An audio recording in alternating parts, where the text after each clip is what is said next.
በጌታ በኢየሱስ ስም ሰላም እላችኋለሁ ወገኖች። እግዚአብሔር የተመሰገነ ይሁን። ዛሬ ባለፈው በጀመርነው የዳግም መወለድ ትምህርት እንቀጥላለን። እግዚአብሔር የተመሰገነ ይሁን። ምናልባት የመጀመሪያውን መልእክት ለሌሎች ሰዎች ሼር አድርጋችኋል ብዬ ተስፋ አደርጋለሁ። እግዚአብሔር የተመሰገነ ይሁን። በእኛ ውስጥ ያለ የከበረ ነገር አለ። ትዝ ይላችሁ እንደሆነ ጴጥሮስ ብርና ወርቅ የለንም ግን ያለንን እንሰጥሃለን ብሎ ያ በመቅደስ ደጅ ላይ ሐዋርያት ሥራ ምዕራፍ 3 ላይ የተቀመጠውን ሰው በናዝሬቱ በጌታ በኢየሱስ ስም ተነሳና ተመላለስ ሲለው ዘመኑን ሁሉ ሽባይ ነበር። ሰው ተሸክሞ ለልመና የሚያመጣው ሰው ተፈውሶ እግሩ ቁርጭምጭሚቱ ጸንቶ እንደቆመ እግዚአብሔር ይባረክ። ያለንን እንሰጥሃለን ያሉት ያ ጤና የሚመልስ ነው፣ ሙሉ ሰው የሚያደርግ ነው። እግዚአብሔር ይባረክ። አንዳንዴ በእጃችን ያለው ነገር በጣም ውድና ሰዎች ሊሰሙት የሚገባ እንደሆነ እንደው እግዚአብሔር ለራሳችን የሚግለጥልን። ብዙ ጊዜ ለቤተሰቦቻችን ገንዘብ፣ ቤት መስራት፣ ይህንን ማድረግ በጣም ሸክም የሚሰማንን ያህል ለዘላለማዊ ሕይወታቸው ደግሞ የሚጠቅመውን ኢየሱስን መንገድ ያን ያህል ከብዶን አይታየንምና ባካችሁ ዘመዶቻችሁ ከእናንተ እጅ ላይ ያለ እናንተን የረዳ የተፈወሳችሁበትን ወንጌል ላገኛችሁት ሰው ሁሉ ተናገሩ። ክብር ለእግዚአብሔር ይሁን። ዳግም መወለድ የሚል ሐሳብ ነው ያነሳ ነው። በዮሐንስ ወንጌል ምዕራፍ 3 ላይ ያለ እሱን ክፍል ነው ዛሬ የምናየው። ዳግም መወለድ ምንድን ነው? ዳግም መወለድ ያስፈልገናል ወይ? ታዲያ ዳግም መወለድ እንዴት እንችላለን? የሚሉ ሐሳቦችን እንመለከታለን። ከዛ በፊት ጥቅሱ ክፍሉን ያገኘንበት ስለ ዳግም መወለድ የተነገረበትን ክፍል አንስተን በኒቆዲሞስ የሃይማኖት መሪና በእግዚአብሔር ወልድ በኢየሱስ ክርስቶስ መካከል የተደረጉ ጥያቄና መልስ እነሱን ነው የምናየው። እግዚአብሔር የተመሰገነ ይሁን። እንግዲህ ባለፈው እንደነገርኳችሁ መጽሐፍ ቅዱስ ለእኛ ጠቃሚ የሚሆንበት አንዱ ነገር የማያረጁ ትውልድ ሲመጣ እየመጣ የሚጠይቃቸው የሕይወት ጥያቄዎችን የሚመልስ ጥያቄና መልስን አዝሎ የያዘ መጽሐፍ ነው። ክብር ለእግዚአብሔር ይሁን። ሁሌ የማያረጅበት ሁሌ አስፈላጊ የሚሆንበት አንዱ ነገር የሰው ዘር በየትኛውም ዘመን ለሚጠይቃቸው ምድራዊም ሰማያዊ ጥያቄዎች መልስን ይዞ ስላለ ነው። ክብር ለእግዚአብሔር ይሁን። በሆነ ዘመን ላይ ለሌላ ሰው የተጻፈ ደብዳቤ ይሆንና የእኛንም የሕይወት ጥያቄ ይመልሳል። ብዙ የጳውሎስ ደብዳቤዎች፣ የሐዋርያዊ ጳውሎስ መልእክት ወደ ሮሜ ሰዎች፣ ወደ ዕብራውያን ሰዎች በተለያየ ጊዜ የተጻፈ ነው። ግን አንድ ሰው ለሌላው ሰው የላከው ደብዳቤ ይህን ያህል ጠቃሚ ለምን ሆነ ከተባለ በዚያ ደብዳቤ ውስጥ እኛን የሚመክር ለሁሉ ሰው የሚሆን ሕይወት የሚሰጥ መልእክት ስላለው ነው። እግዚአብሔር የተመሰገነ ይሁን። ስለዚህ መጽሐፍ ቅዱሳችን የሚለውን መረጃ ወስደን በመጽሐፍ ቅዱስ ውስጥ ባለ መልስ ልንጠቀም ይገባናል። ይህንን መንደርደሪያ ሐሳብ ምሰጣችሁ መጽሐፍ ቅዱስ አቧራ ጠግቦ ኮሜዲናችን ውስጥ ተቀምጦ ብዙ ጊዜ የሚጠቅመን ምን ውስጡ ከኛ ሕይወት ጋር ምን የሚሰጠን መረጃ አለ፣ ምን ጥቅም አለው ብለን ስለምንጠይቅ ወይም ለማንበብ ብዙ አፒታይት አይኖረንም። ደግሞ እሱን እንዳናነብ ደግሞ በመንፈሳዊ ዓለም የሰይጣን የክፉ መናፍስቶች ተጽዕኖ አለ። እሱ እንድናነብ አይፈለግም። ሰይጣን መሻሩን የምንሰማው የተጻፈውም በመጽሐፍ ቅዱስ ውስጥ ስለሆነ ነው። ይህንን መንደርደሪያ ሐሳብ ምሰጣችሁ አንዳንድ ምግብ ቤት ሄደን አፒታይዘር ይሰጡናል። ምናልባት የአፒታይት እንዲኖረን ወይም አንዳንድ ቫይታሚን እንውጣለን አደል፣ አፒታይት እንዲኖረን። ልክ እንደዚህ ሁሉ እግዚአብሔር ደግሶልን ጊዜ ወስዶ መረጃ ጽፎልን ለሱ አፒታይት ሳይኖረን ሲቀርና ያንን መንፈሳዊ ምግብ ሳንመገብ ስንቀር መንፈሳዊ ክሳት አለው፣ መንፈሳዊ ኪሳራ አለው። ስለዚህ ለመጽሐፍ ቅዱስም ዕውቀት ያስፈልገናል። አንስተን ለማንበብ ምንድነው ፋይዳው ማንበቤ? ይሄ በጥሩ ምሳሌ ልንገራቸው። አንዳንድ ጊዜ የህይወታችን ምድራዊ እንደው ጥያቄ ይኖረናል በጤና ዙሪያ፣ በባልትና ዙሪያ፣ የሆነ ነገር ፊክስ በማድረግ ዙሪያ፣ ኮምፒውተር ስልካችን ሲበላሽብን እሱን እንዴት ማስተካከል እንደምንችል ይጠፋብናል እና ሁል ጊዜ የምንሄደው ከጥቂት ዓመታት በኋላ በፌስቡክ፣ በቲክቶክ፣ በዩቱብ ሰዎች እነሱ የተቸገሩበትን ችግር ከነ መፍትሄው ተጨንቀው መፍትሄ ካገኙ እሱን መፍትሄ ያስቀምጡልናል እና ያንን ሲያስቀምጡ እኛን እያሰቡ አይደለም። አንዴ ስልካችን እኛ ቤት ተበላሸና እንዳንጥለው ተቸገረን ማለት አዲስም ለመግዛት ቁርጡን ማወቅ ነበረብን። ችግሩ ምንድነው? ስንከፍተው በቃ ቻርጅም አድርገነው በቃ የሚያሳየን ነገር የለም እና በኋላ ምን አደረግን? ዩቱብ ውስጥ ገባሁና በቃ በምችለው ቋንቋ አስቀመጥኩኝ። ከዛ የተደረደረ የኔ አይነት ችግር ያለበት የስልክ አይነት ችግር የነበረባቸው ሰዎች ፊክስ ማረጋቸውን እንዲሆኖብኝ ነበር እንዲሳረገው በራ የሚሉ ሰዎችን አየን። የመጀመሪያውን ወጣት ትንሽ ልጅ ነው። እሱ በደንብ ነገረን። በቃ ሁለቱን በተን ተጭናችሁ ለ10 ሰከንድ ያዙትና ለውጥ ታያላችሁ አለን። በዛው መመሪያ መሰረት ያንን ስጫነው መስራት ጀመረ ማለት ነው። የዚህ ትንሽ ልጅ የሆነ ጊዜ ጥያቄ የኔም አይነት ጥያቄ ነበር። ያገኘው ሶሉሽን ደግሞ የኔም ሶሉሽን ሆነ ማለት ነው። ለዚህ ነው በየቲክቶኩ አጫጭር ቪዲዮ ሰዎች ስልካችንን በተመለከተ ያላየነውን የአፕሊኬሽን ፊውቸር ሁሉ ይነግሩናል። ዋው በዚህ መጠቀም ይቻላል እኔ ጋር ያለ ብለን አዌር ያደርጉናል። ይሄ እንዳንድ የዩቱብ የገቢ ምንጭ ሁሉ ተደርገዋል። ወደ መጽሐፍ ቅዱስ ስንመጣም የህይወታችን እንቆቅልሽ በሆነ ዘመን ላይ ሰዎች ጠይቀውት ፍቻ አግኝተዋል። ለዚህ ነው መጽሐፍ ቅዱስን ስናነብ የእኛን ስም ያስገባ አይደለም። ወደ ሮሜ ሰዎች ጳውሎስ የጻፈው ስለ ህይወት ጉዳይ ጽፎላቸዋል፣ ከሞት በኋላ ስላለ ህይወት። ስለዚህ አንዳንዴ በሩቅ ዘመን የነበሩ ጸሐፊዎችና የተጻፈላቸው ሰዎች በሌሉበት ዘመን አሁን ያንን ደብዳቤ ወስደን እንጠቀምበታለን። በዚህ መልኩ እግዚአብሔር መረጃ ጭቶልናል። እንዴት በህይወት እንደምንኖር ከሞት በኋላ ያለውን የዘላለም እሳት እንዴት እንደምናመልጥ ጽፎልናል። ይህ ሁሉ መንደርደሪያ አሁን የምነግራችሁ መልእክት ጠቃሚ መሆኑን አውቃችሁ ጊዜ እንድትሰጡ ነው። ጊዜ የምንሰጠው ነገር ሁሉ በዚህ ጊዜ በጣም በቃ አስፈላጊ መሆን አለበት አይደል? ጊዜ ለምትሰጡት ነገር ጠቃሚ ለሆነ ነገር ለምሳሌ ፔይቼክ ለማግኘት ሰርታችሁ በተባለው ሰዓት ላይ ሌሊት ወጣችሁ የዘነበ ስኖው እያረገ ትሄዳላችሁ። ይሄ ሁሉ ነገር የሆነ ጠቃሚ ነገር በዚያ ስላለ ነው። ይሄም ደግሞ ቢገባን ቁጭ ብለን ማንበብ ጊዜያችንን ማባከን እንዳልሆነ እንዲገባን ነው። ክብር ለእግዚአብሔር ይሁን። በዚህ ባልኳችሁ መንደርደሪያ መሰረት የሁለት ሰዎችን ንግግር እንመለከታለን።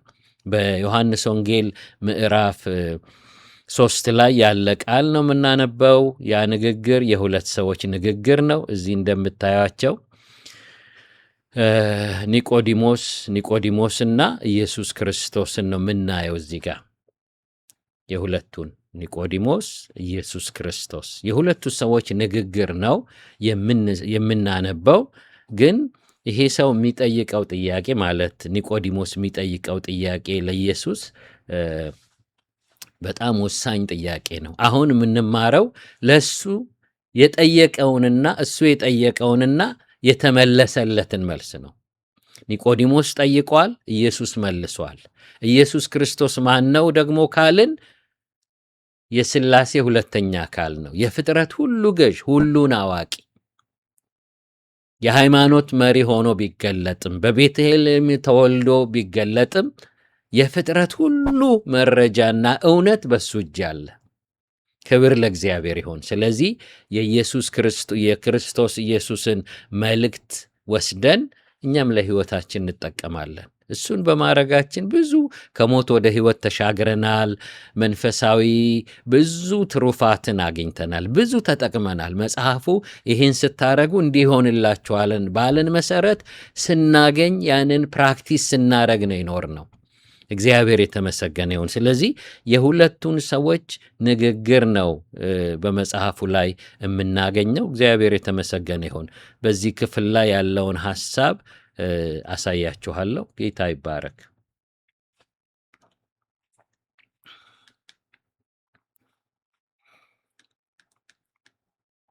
ትምህርታችን ከዳግም መወለድ እስከ ሙታን ትንሣኤ ነው።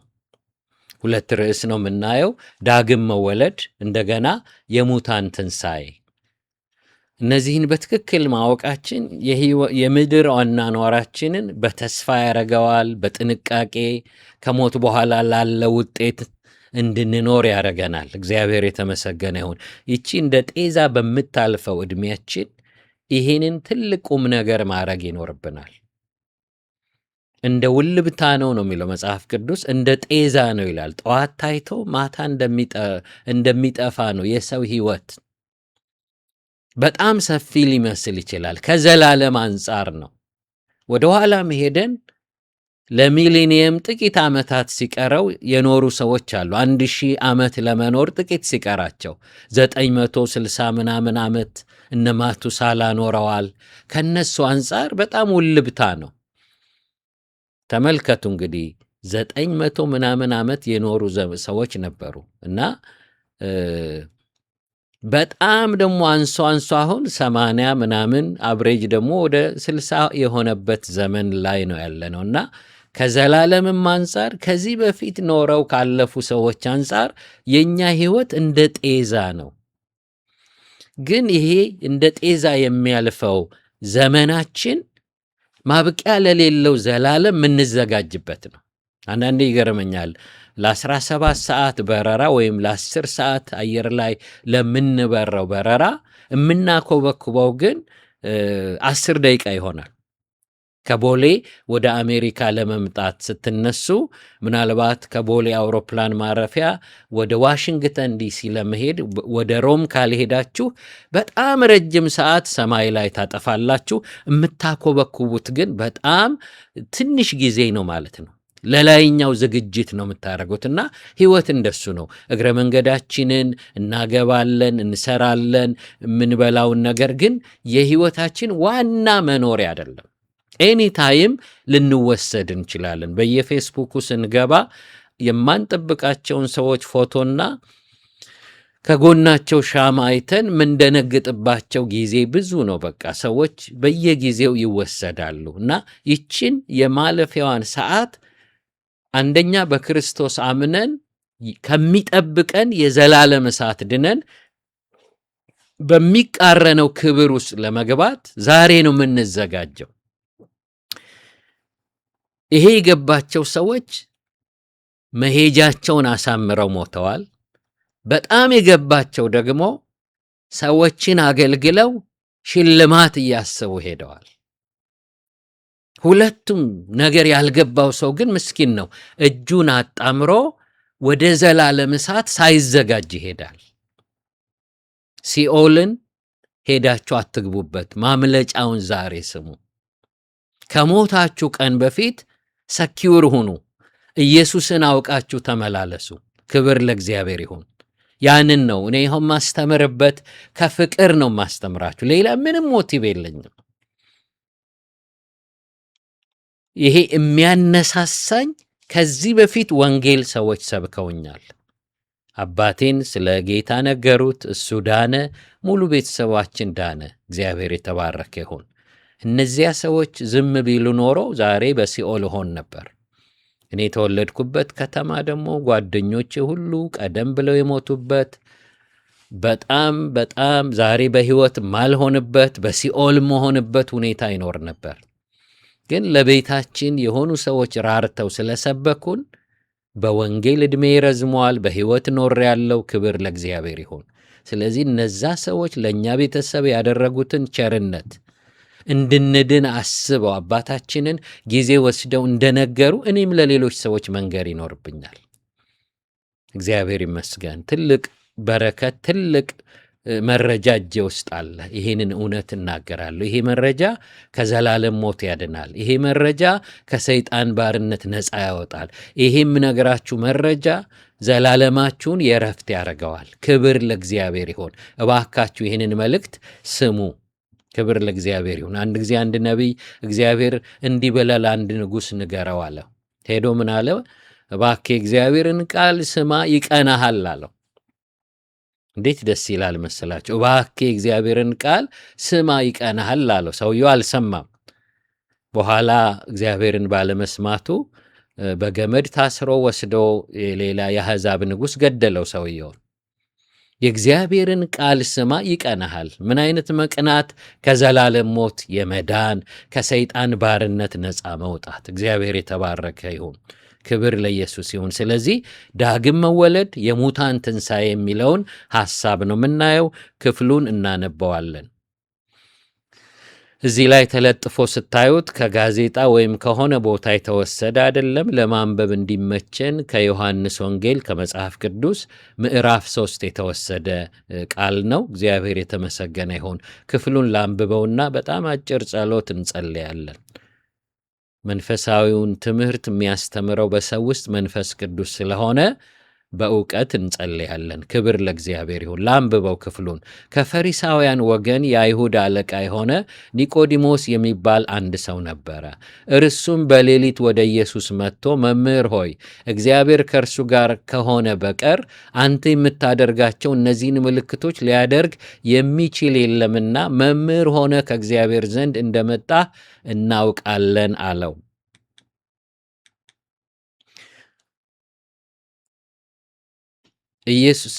ኢየሱስም ሰው ዳግመኛ ካልተወለደ በቀር የእግዚአብሔርን መንግሥት ሊያይ አይችልም አለው።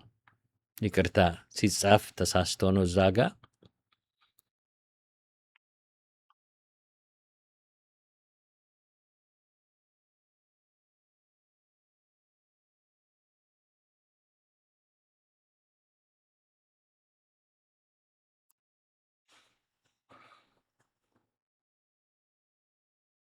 ላስተካክለው።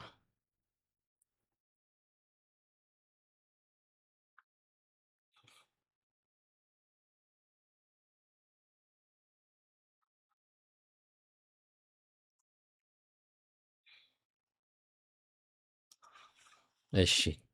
ኢየሱስም ሰው ዳግመኛ ካልተወለደ በቀር የእግዚአብሔርን መንግሥት ሊያይ አይችልም አለው።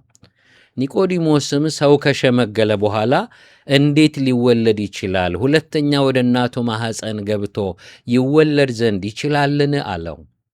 ኢየሱስም መለሰ እንዲህ ሲል እውነት እውነት እልሃለሁ ሰው ከውሃና ከመንፈስ ካልተወለደ በቀር ወደ እግዚአብሔር መንግሥት ሊገባ አይችልም። እንጸልይ ሁላችንም። ጌታ ሆይ ስለ ቃልህ ተመስገን። ቃልህን በመንፈስህ ግለጥልን። እኔ እንዳስተምር በመንፈስህ እርዳኝ፣ የሚያደምጡም ደግሞ እንዲያስተውሉ። የጠላት የዲያብሎስ ሥራ ሁሉ በስምህ ይፍረስ። ሰዎች ጆሮአቸው፣ አእምሮአቸው ሁሉ እንዲሰሙ ከማይፈልግ ከጠላት ተጽዕኖ ነፃ እንዲሆን የሰው ሁሉ ጆሮ፣ አእምሮ ሁሉ ለማስተዋል የሚሰማውን ነገር ልብ ለማለት ነፃ የወጣ ይሆን። ሰዎች ይህንን ለመስማት ዕድል ያገኙ። በሆነ አጋጣሚ በሆነ ሁኔታ ከዚህ መልእክት ጋር እንዲገናኙ መስማት ብቻ ሳይሆን የሰሙትንም ደግሞ አክብረው እንዲሰሙ አስተውለው ሲጨርሱ ደግሞ እሺ ብለው ለዚህ ወንጌል እንዲገዙ ከዚያም ከዘላለም ሞት ከሰይጣን ባርነት እንዲያመልጡ አንተ ራስህ እንድትረዳቸው ለእኔ የተደረገ ቸርነትና ምሕረት ለእኔ የተደረገ በጎነት ለሌሎችም ሰዎች ይብዛ። ክብር ሁሉ ለአንተ ይሁን፣ በኢየሱስ ክርስቶስ ስም አሜን። ሃሌሉያ። ክብር ለእግዚአብሔር ይሁን።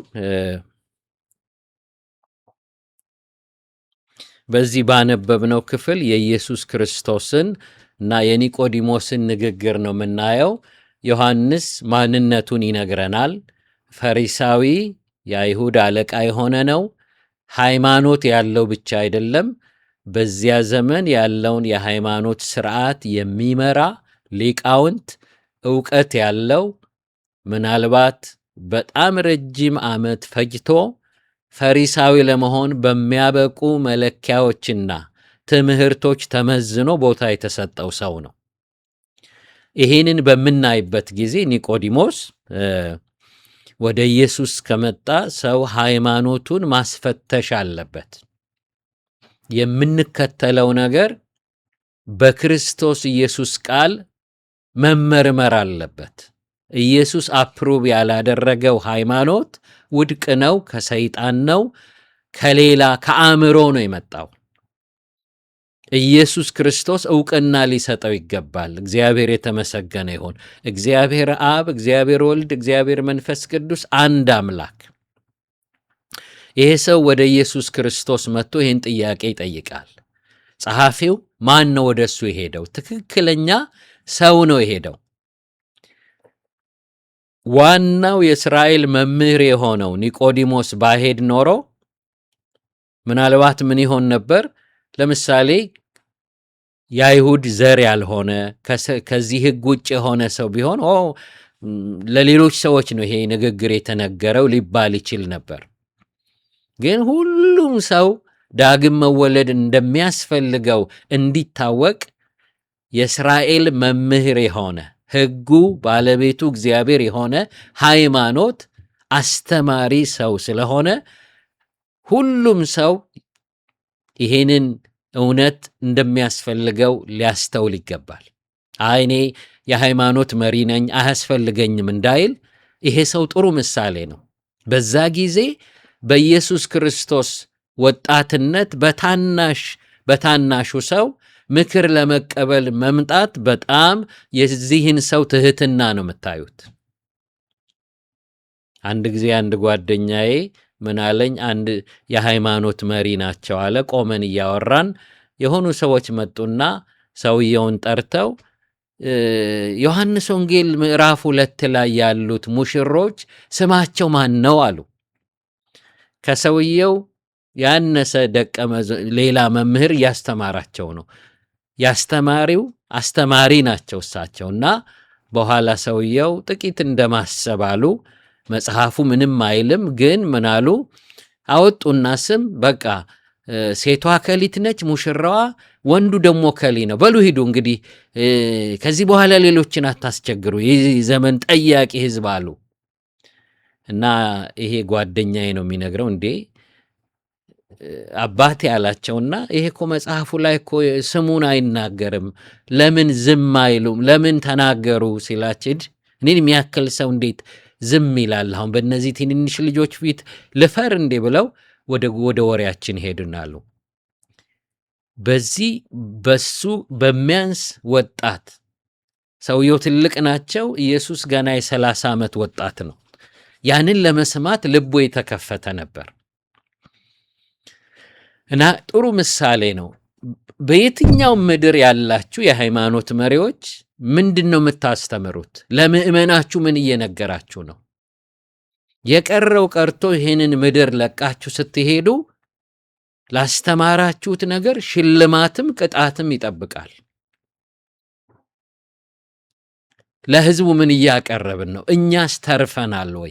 የእኛስ መልእክት ትክክል ነው ወይ? ይሄ ጥሩ ምሳሌ ነው። ኒቆዲሞስ በዚህ በሚያክል ማዕረግና ሹመት በተከመረ በተቆለለ ማዕረግ የሚኖር ሰው ወደ ኢየሱስ ክርስቶስ መጥቶ ይጠይቃል። ስለዚህ ከሞት ቀን በፊት መረጃዬ ትክክል ነው የምከተለው ነገር። ፕሊስ ወገኖቼ፣ በዚህ ዘመን ከሞታችሁ በፊት እንደ ገደል ማሚቱ በቃ ከሆነ ነገር ሰምታችሁ አትሂዱ። ሞትን በትክክለኛ ማምለጫ ነው መገናኘት ያለባችሁ። እግዚአብሔር የተመሰገነ ይሁን። በዚህ ላነቃችሁ ይገባልና ከፈሪሳውያን ወገን የአይሁድ አለቃ የሆነ ኒቆዲሞስ የሚባል አንድ ሰው ነበር ይላል። እርሱም በሌሊት ወደ ኢየሱስ መጥቶ ይላል። ባለፈው እንዳነሳሁት ኢየሱስን ለማውራት ሲመጣ ሌሊትን ከመረጠባቸው መንገዶች አንዱ በቃ በዛ ዘመን ትልቅ ሰው ናቸው እኒህ ሰውዬ። ኢየሱስ ክርስቶስ ደግሞ አነጋጋሪ ነው። ሰዎች አልተቀበሉትም፣ ሚስ አንደርስታንድ አድርገውታል። አወላለዱ ጥያቄ ውስጥ ነው። ብዙ ሰዎችም ደፋሮች ሊሰድቡት ይሞክራሉ። ኢየሱስን መከተል የሚያስነቅፍ ነው። በዛ ጊዜ ደግሞ የሃይማኖት መሪ ሆኖ ስለ ኢየሱስ ደግሞ ለመስማት በቀን መሄድ ዋጋ ያስከፍላል። አንድ ቁም ነገር ልንገራችሁ። ኢየሱስ ለምን በዚህ ዘመን ሰዎች ጠቃሚ የሆነውን ያህል ለምን ሰዎች ጓግተው አይፈልጉትም? ወይስ ስለሱ ሲነገር ለምንድን ነው ሰዎች ከምፈርተብል የማይሆኑት?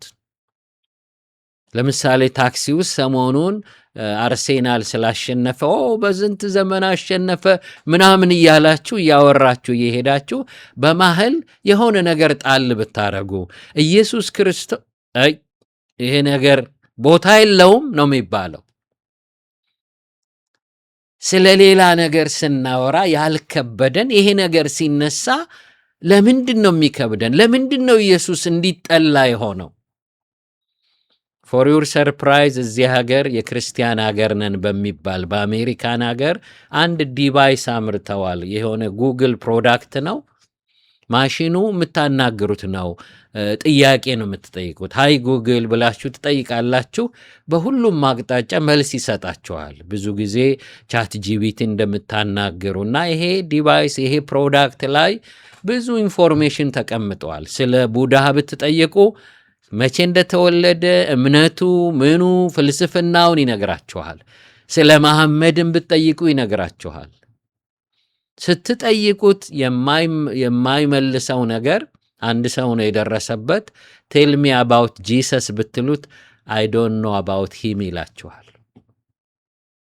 እና አንድ ሰው ነው ይህንን ታቁ ኖሯል ብሎ ዩቱብ ላይ ያስቀመጠው እና ፕሮግራም ሲያረጉት ስለ ኢየሱስ እንዳይናገር ተደርጓል።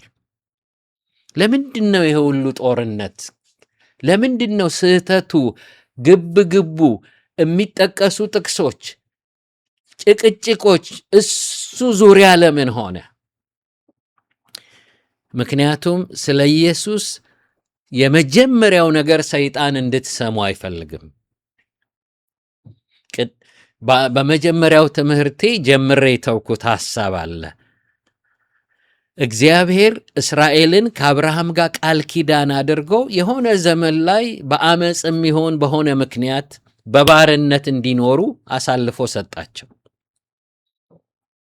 ወይም በዛ ሁኔታ እንዲቆዩ ሆነ። በዮሴፍ ምክንያት የገቡ እስራኤላውያን ለ400 ምናምን ዓመት ባሪያ ሆነው ቆዩ። ፈርዖን በተለያየ ጊዜ እያስጨነቀ ከዮሴፍ በኋላ በብዙ ማስጨነቅ ፒራሚድ እያሰራ ምሽግ እያስቆፈረ ከተማ እያሰራ በብዙ ባርነት ይኖሩ ነበር። ባርነታቸው በጣም የሚዘገንን ነው መጽሐፍ ቅዱስ እንደሚነግረን። በኋላ ግን ጊዜው ደረሰና በተናገረው ተስፋ ቃል መሰረት ሙሴን በቁጥቋጦ መገለጥ ዘጸአት ምዕራፍ 3 ላይ ተገልጦ ነገረው። የሕዝቤን የእስራኤልን ጩኸት ሰማሁ፣ የተደረገባቸውን ግፍ ሁሉ ሰማሁ አለ። ስለዚህ አድናቸው ዘንድ ወረድኩኝ። ስለዚህ ሙሴ አንተን ምክንያት አረጋለሁ፣ የእስራኤል አምላክ እግዚአብሔር እባላለሁ አለው። የመጀመሪያው ነገር ነፃ የወጣው ራሱ ሙሴ ነበር። ባለፈው እንዳነሳሁት ነፃ ለመውጣት ወንጌልን ለመስበክ ሰው ራሱ ነፃ መውጣት አለበት። ብዙ ጊዜ የሃይማኖት አስተማሪዎች ኢየሱስን ለምን አይሰብኩም ብለን በጣም ነው የሚከነክነን አይደል?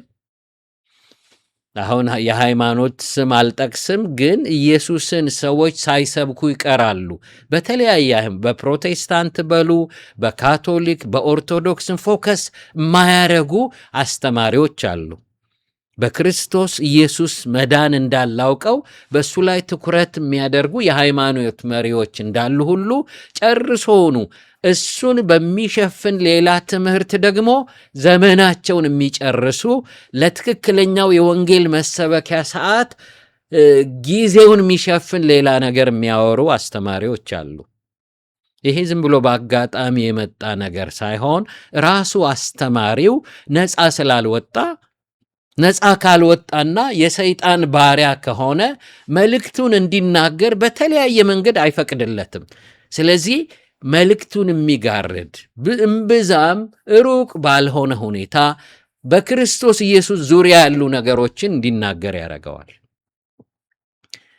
ምናልባት ነፃነት ካገኘን ያ ነፃነት ለመስበክ የተገኘው ከራሳችን ነፃ መውጣት ነው የሚመጣው።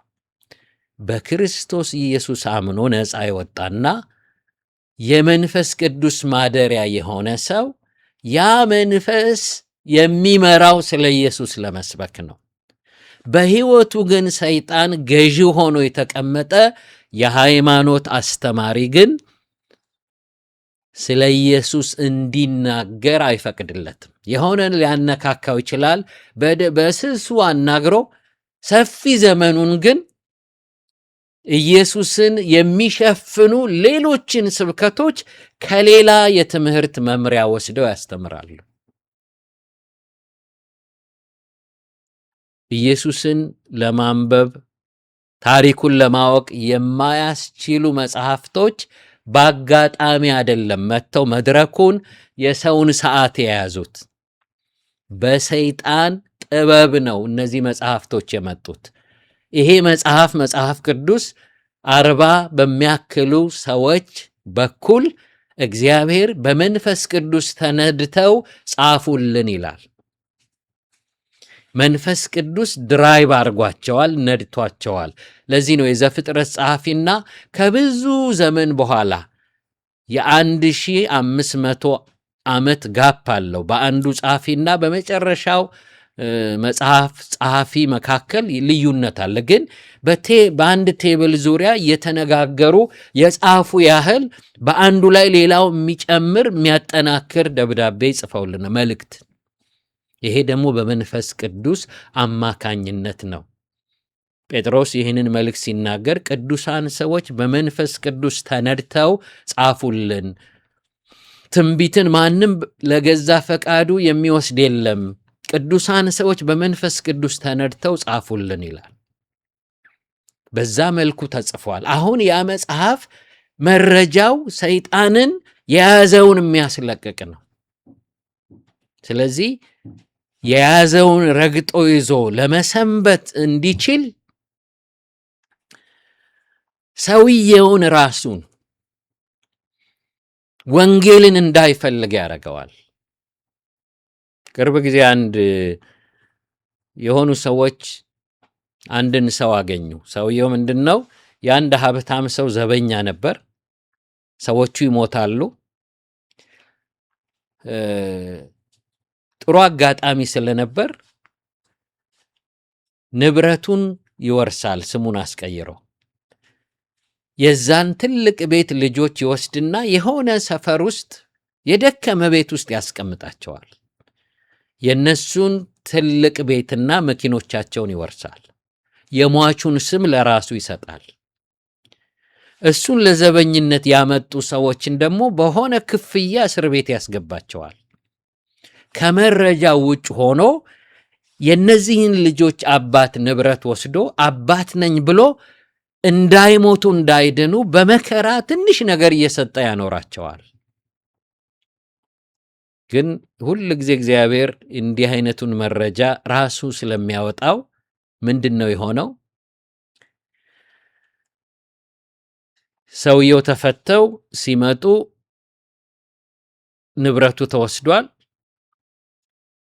ንብረቱ ተወስዷል። ሰውየው ደረሱበት። በኋላ ይሄንን ሊያጋልጡ ከሚችሉ ሰዎች ጋር ተፈልገው ልጆቹ ተገኙ። ልጆቹ ግን በአእምሯቸው ውስጥ አታሏቸው አባታችሁ ነኝ፣ አብሬያችሁም አልኖረው ውጭ የሚያስኬድ ስራ ስለምሰራ ነው፣ በቃ ሌባውን አባት አድርገው ይኖሩ ነበር። እሱ ግን ንብረታቸውን ሁሉ ወስዷል። ጨካኝ ከመሆኑ የተነሳ እንዲሁ ጥሩ ቤት እንኳ አላስቀመጣቸውም። እና እሱን ለዘበኝነት የወሰዱ ሰውዬ ከሆኑ ሰዎች ጋር መጥተው ልጆችን ማውራት ጀመሩ። ቻሌንጅ የሆነው እነሱን ራሳቸውን ይሄ ሰው ሌባ ነው፣ የአባታችሁን ንብረት ወስዶ ነው፣ እዚህ ልትቆራመዱ አይገባም ብሎ መንገር ከባድ ሆነ። ይቆጣሉ። ከአባታችን ልትለዩን ነው፣ በመከራ ነው ያላቀቋቸውና ትበሳጫላችሁ። ልጆች ራሳቸው ይህንን ሪጀክት ሲያደርጉ ከአባታችን ልትለዩን ነው ይላሉ። በኋላ ነው ሰውየው እስር ቤት ውስጥ ገባ፣ እነሱም ወደ ንብረታቸው ሄዱ። ለነዚህ ሰዎች ነፃነት የተገኘውን መረጃ የሚነግሩ ሰዎች በቂ አይደለም። ልጆቹም ያንን መረጃ መቀበል አለባቸው። አሁን በጣም የሚገርመው በሰይጣን የሚገዛው ሰው ሰይጣን ረግጦት እያለ ነፃ ያወጣል የሚባለውን ወንጌል የሚጠላ ይሆንና በሱ ሪጀክት ማድረግ ሰይጣን እድል አግኝቶ ገዝቶት ይኖራል። ለዚህ ነው ዓለሙ ኢየሱስን በተወ ቁጥር ኢየሱስ አይደለም የሚገፋው። እኛ ዳንን አልዳንን የሱ ሉዓላዊነት አይደፈርም። የኛ ማጨብጨብ፣ የኛ ልጆች መሆን፣ እሱን ማክበር እግዚአብሔርን ከፍ አያረገውም። ኦልሬዲ ከፍ ያለ ከብሮ የኖረ አምላክ ነው። የምንጠቀመው እኛ ነን። ኢየሱስን መሾም ማለት ብዙ ነገሮች እንሽራለን። ኢየሱስ በእኛ ሕይወት ሲሾምና ቦታ ሲያገኝ ልክ ቤታችሁ ውስጥ መብራት ኦን ስታረጉ መብራት ባለመኖሩ የነበረ ጨለማ ለቆ እንደሚሄድ ኢየሱስን ወደ ሕይወት መጋበዝ ማለት የሕይወትን ብርሃን ማስገባት፣ ነፃነት ማስገባት ነው። ልክ ጠርሙስ ውስጥ ውሃ ስትጨምሩ አየሩ እንደሚወጣ እንደሱ ነው የሚሆነው። ክርስቶስ ወደ ሕይወታችሁ ሲመጣ የሚባረር ገዢ የነበረ ነገር አለ። ለዚህ ነው ሰዎችን አስተምረን ስናጸልያቸው ሰይጣንን ክጃለው፣ ኃጢአትንና ዓለምን ክጃለው ብለን ኢየሱስን የምንሾመው።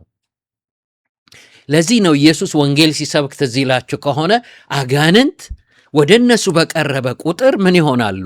ኢየሱስ የእግዚአብሔር ልጅ እንደሆነ እየመሰከሩ ከሰዎች ይወጡ ነበር ይላል። ምክንያቱስ ያ ብርሃን እየመጣ ነው፣ ጨለማ እየለቀቀ ነው። ሌጊዮን ያደረበት ሰው ትዝ ይላችኋል።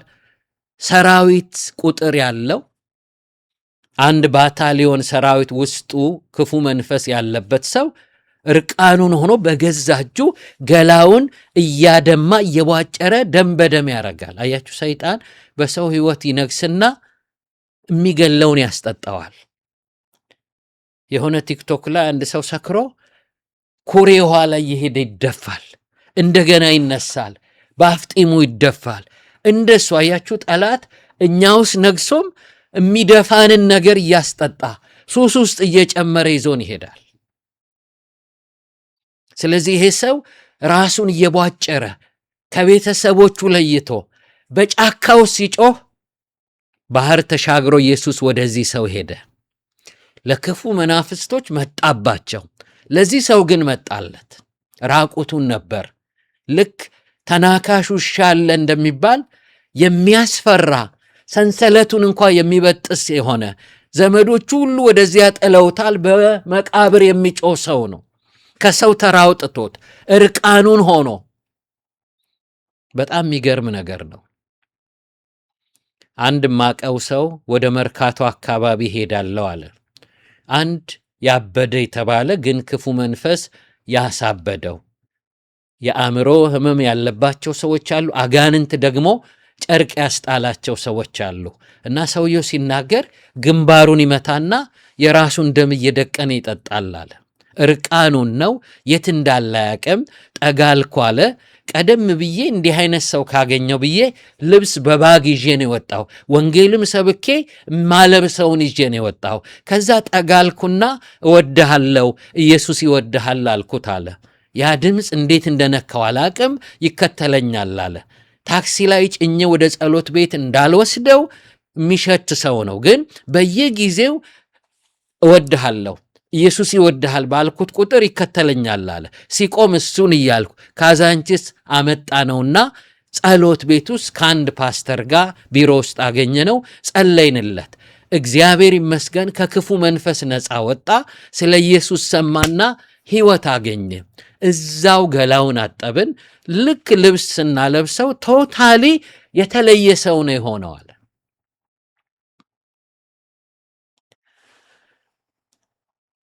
ኢሳይያስ 61 ላይ የተነገረው ትንቢት የጌታ የእግዚአብሔር መንፈስ በእኔ ላይ ነው፣ ወንጌልን ለድሆች ይሰብክ ዘንድ ቀብቶኛል፣ ለታሰሩት መፈታት፣ በአመድ ፋንታ አክሊል፣ በሐዘን ፋንታ የደስታ ዘይትን፣ ይሄንን ለማድረግ ቀብቶኛል ይላል። ስለዚህ ኢየሱስ ባለበት ነፃነት አለ፣ ሰይጣን ባለበት እስራት አለ። ስለዚህ ኢየሱስ እየሰበከ የመንግስትን ቃል እየሰበከ ድውዮችን እየፈወሰ ይሄድ ነበር። አጋንንትም ኢየሱስ ክርስቶስ ጌታ የእግዚአብሔር ልጅ እንደሆነ እየመሰከሩ ከሰዎች ይወጡ ነበር ይላል። ስለዚህ የኢየሱስ ወደ ሰው ሕይወት መምጣት የሚያባርረው ነገር አለ። ለክርስቶስ ቀልደኞች፣ ፌዘኞች በሆንን መጠን ጨለማችን በእኛው ከርሞ የጨለማው ኃይል እሱ ወደ ወረደበት የቅጣት ሲኦል ይዞን እንዲወርድ መፍቀድ ነው። ወገኖቼ ሰይጣን ኢንተርቪው ብታረጉትና ማንን ነው ሳሰጋ በነፃነት የምትረግጠው ቢሉት ነፃ አውጪውን ከኔ ነፃ የሚያወጣውን እግዚአብሔርን የለህም ያለውን ሰው እሱን ሳልሰጋ በነፃነት ስገዛው ኖሬ እኔ ወደ ወረድኩበት ሲኦል ይዤ ወርዳለሁ።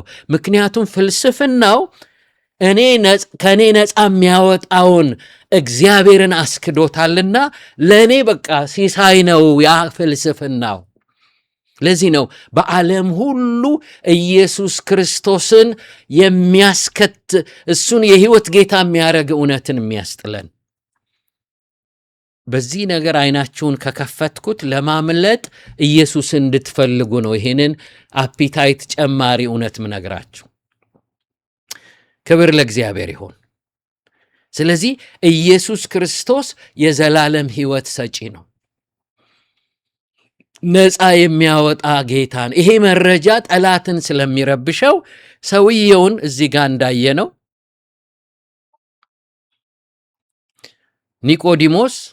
ኒቆዲሞስ እዚህ ጋር ይቅርታ፣ በሌሊት የመጣበትን ምክንያት ነው የነገርኳችሁ። ኢየሱስ አይወደድም። ኢየሱስ እንዲጠላ ይሆናል። ይህንን ሲስተም ይህንን ተጽዕኖ ማን ነው ያመጣው? ዋሽንግተን ዲሲ ጌና ሌዝቢያን ተሰብስበው ንግግር ያደርጋሉ። አንድ ሰው ከረባቱን ሽክ አድርጎ ለብሶ እየጮኸ ይናገራል እንዲህ ነኝ እያለ። በጣም በሚያስገርም ሁኔታ ግን ወገኖቼ በዛ ውስጥ ያለ ሰው ወንበር ስር የሚያስደብቅ ተጽዕኖ ውስጥ ሆኖ ለማወጅ የጮኸውን ያህል ስለ ኢየሱስ ብትነግሩት በኢየሱስ ያፍራል። ጳውሎስ ምን አለ? በወንጌል አላፍርም አለ። ማፈርን ምን አመጣ? ወንጌል ሲጀመር እኮ የነፃነት ምክንያት ነው። ክብር ለእግዚአብሔር ይሁን። ቅድም ስለ ፈርዖን መናገር ጀምሬ ነበር። ፈርዖን ባሪያ አድርጎታል። ህዝቡ እኮ የኪዳን ህዝብ ነው። የማይገባውን ነገር ነው የሆነበት።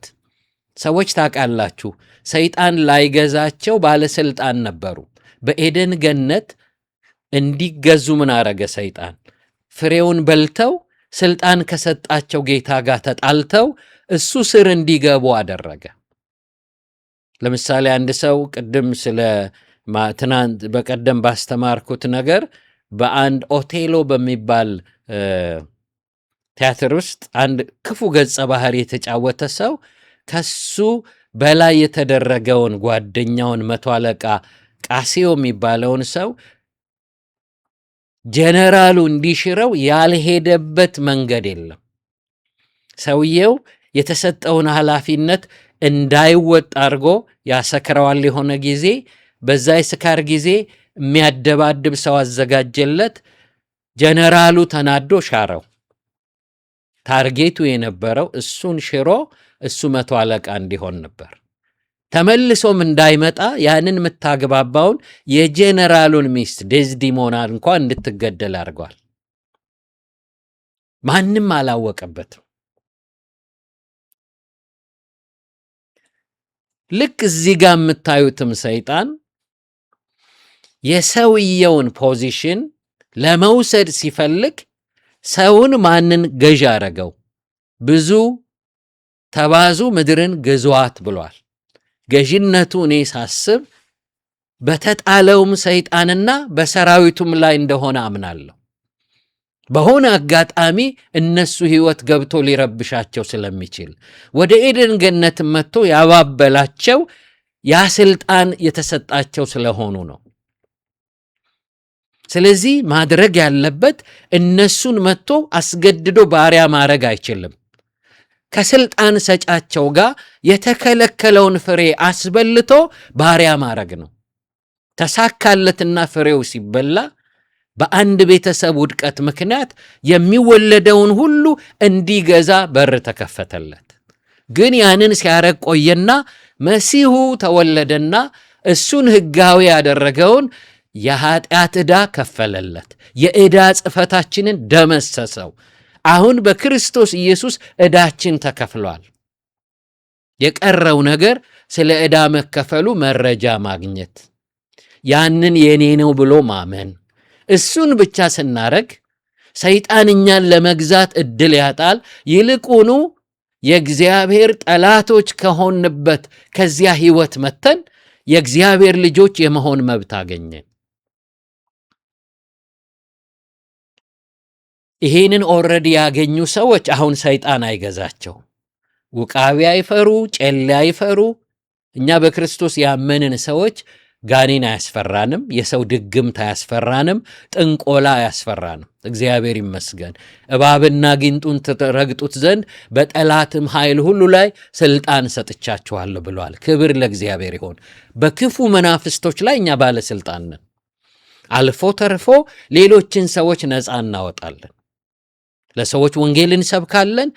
በክፉ መንፈስ የተያዙ ሰዎችን ነፃ እናወጣ። ብዙ ዕድሜን ከሰው አጋንንት በማውጣት ሰዎችን ወንጌል ሰብኮ ከጨለማ ነፃ በማውጣት ነው ያሳለፍኩት። ክብር ለእግዚአብሔር ይሆን። የኢየሱስ ክርስቶስ ወንጌል ከመድረሱ በፊት ቦታ የያዘውን የህይወት ጨለማ ያስወግደዋል። እግዚአብሔር ይመስገን። ብርሃን ስለሆነ ጨለማው ይወገዳል። እግዚአብሔር የተመሰገነው። የዕዳ ጽፈቱ ተደምስሷል። ሰይጣንን ህጋዊ ያደረገውን ኃጢአት በመስቀል ላይ ጠረቀው። አሜን። እግዚአብሔር የተመሰገነ ይሁን። ይሄ ነው የሆነው። ስለዚህ አሁን ሰይጣን ስራው ተሰርቷል። 2000 ዓመት ሆኖታል። ያለቀ ነገር ነው። ወንጌል የተቀበልነው ጊዜ ደስታ በደስታ የሚያረገን ለምን እንደሆነ ታውቃላችሁ? ኦልሬዲ ያለቀ የክብር ምንጭ ስለሆነ ነው። አንድ ሰው ዳነና ይሄ ነገር በኃይለ ሥላሴ ዘመን ነበር፣ በደርግ ዘመን አለ። በጣም ተደስቶ እኮ ነው፣ ስላልሰማው ነው። አንዳንድ ጊዜ የሎተሪ ዕጣ የወጣላቸው ሰዎች ወጥቶ እየተጠበቁ ሊሆን ይችላል። አንዳንዶች ደሃ እንደሆኑ ሳይሰሙ ትኬታቸውን ሳሙኤር ጥለውት በዚያው ይሄዳሉ። አንዳንዶች ዘግይተውም ቢሆን ይሰማሉ። ደስታ መዝለል የሚጀምሩት ግን የሰሙ ጊዜ ነው። ከወጣ 3 ወር አልፎት ሊሆን ይችላል። ሲሰሙ ነው የሚደሰቱት። ወንጌል ኦልሬዲ ሊያድነን ተጠናቋል። የዛሬ 2000 ዓመት በፊት እኛን የዕዳውን ጽፈት ደምስሶልናል። ነፃ እንድንወጣ ስራችንን ሰርቶ ሄዷል። አሁን ኢየሱስ ለማንም መጥቶ አይሞትም። ሞቶ ሰርቶ ጨርሶ ለሚመጣው ትውልድ ወንጌል እንዲሰበክ አዞ ሄዷል። ወንጌል ማለት ክርስቶስ ለኛ የሰራው የዕዳ ጽፈት መደምሰስ፣ ሰይጣን በእኛ ላይ ባለስልጣን አለመሆኑን የሚነግር ጉድ ኒውስ ነው። እግዚአብሔር የተመሰገነ ይሁን። ይሄ ጉድ ኒውስ ግን አፌክት የሚያደርገው ሰይጣን በብዙ በረቀቀ መንገድ ወንጌል እንዳይሰማ ያደርጋል።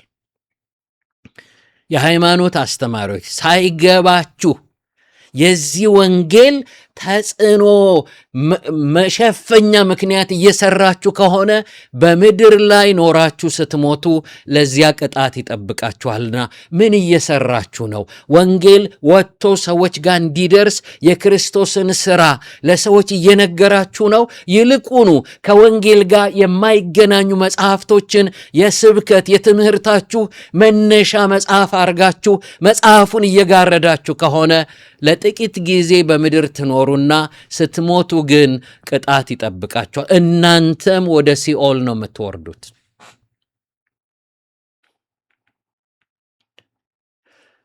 ይህንን እውነት መናገሬ ለማስፈራት ለማስደንገጥ አይደለም፣ ከርኅራሄ የመነጨ ነው። አንድ ጓደኛ ኳስ ሲጫወት አጥንቱ ወጣ በጎን የሆነ ወለምታው ከባድ ነበር። አሯሩጠው ክሊኒክ ወሰዱት። ከዛ ባዝሊን ነገር ቀቡት። በጣም ተጠንቅቀው በፋሻ ምንም ጥዝጣዜው ሌሊት ሁሉ ስጮህ ነው ማድረዋል። ደንበኛ ክቡር ነው ብለው በጣም ተጠንቅቀውለታል። ግን የሚፈውስ ነገር አላረጉለትም። በኋላ የሆነው ነገር በቃ የተሰቃየ በቃ ወጌሻ ተጠራ። ወጌሻው ሰው ደግሞ በቃ ኮስተር ያሉ ናቸው። መጡ። የትኛው ነው አሉ። እኔ ነኝ አለ። አንድ ጥያቄ ነው የጠየቁት። ተንፏቀ ስትኖር እየተንፏቀቅ መሄድ ነው የምትፈልገው አሉት። አይደለም አለ። ድገመው። አይደለም በሎ ያዙልኛል። ባለቅስ በዛ ፍጥነት ሳቡትና ቃ አርጋው አስገቡታል። ፔኑ እዛ ጸጥ አለ።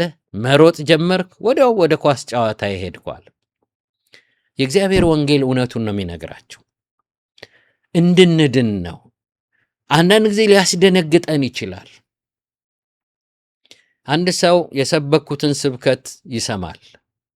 መልአኩ ገብርኤል ልክ ኢየሱስ ለእናንተ የሆነውን አይነት አይደለም፣ እንደምትሰግዱለትም ስግደትም እንደሚገባው አያቅም፣ ያንንም አያረግም።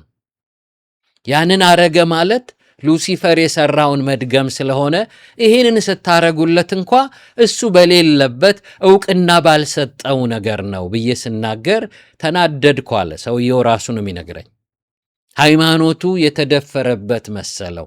የሰውን ሃይማኖት አይደፈርም፣ ስህተት ግን ይደፈራል። ስህተት ግን በእውነት ይነገራል። ወገኖቼ ይሄ ደግሞ ከአክብሮት የሚመጣ ነው። ማንም ሰው እውነትን ሳይናገር ከምፈርተብል ሆኖ ተስማምቶ ሊኖር ይችላል።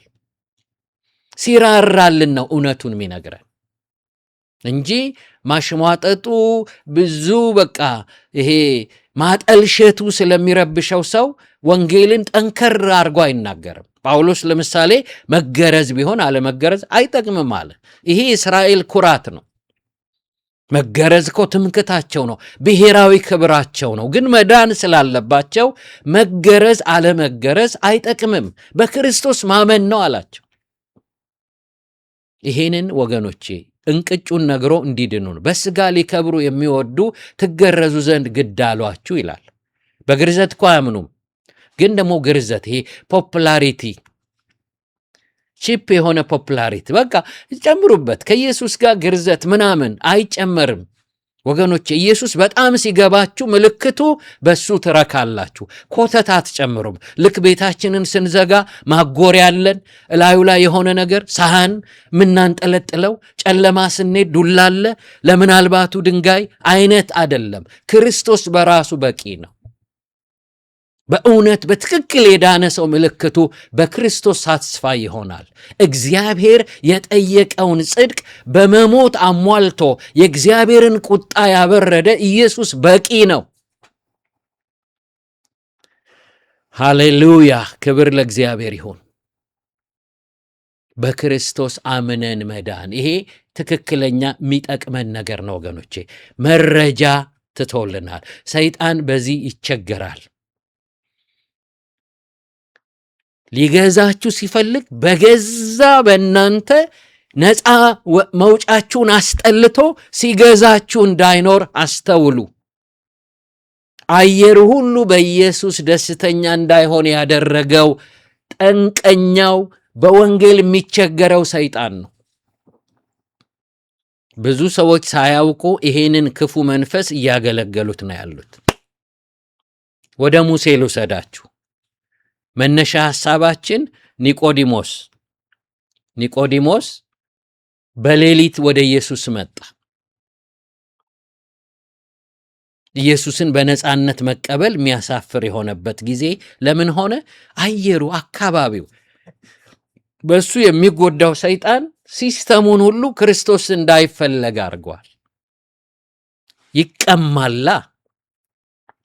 ወንጌል ሰይጣንን ሰው ይቀማዋል። ልቀቅ፣ ላልተፈጠረለት ነገር የሚገዛውን ሁሉ እናስለቅቃለን። ጠዋት የሆነ አገልግሎት ጨርሼ ስወጣ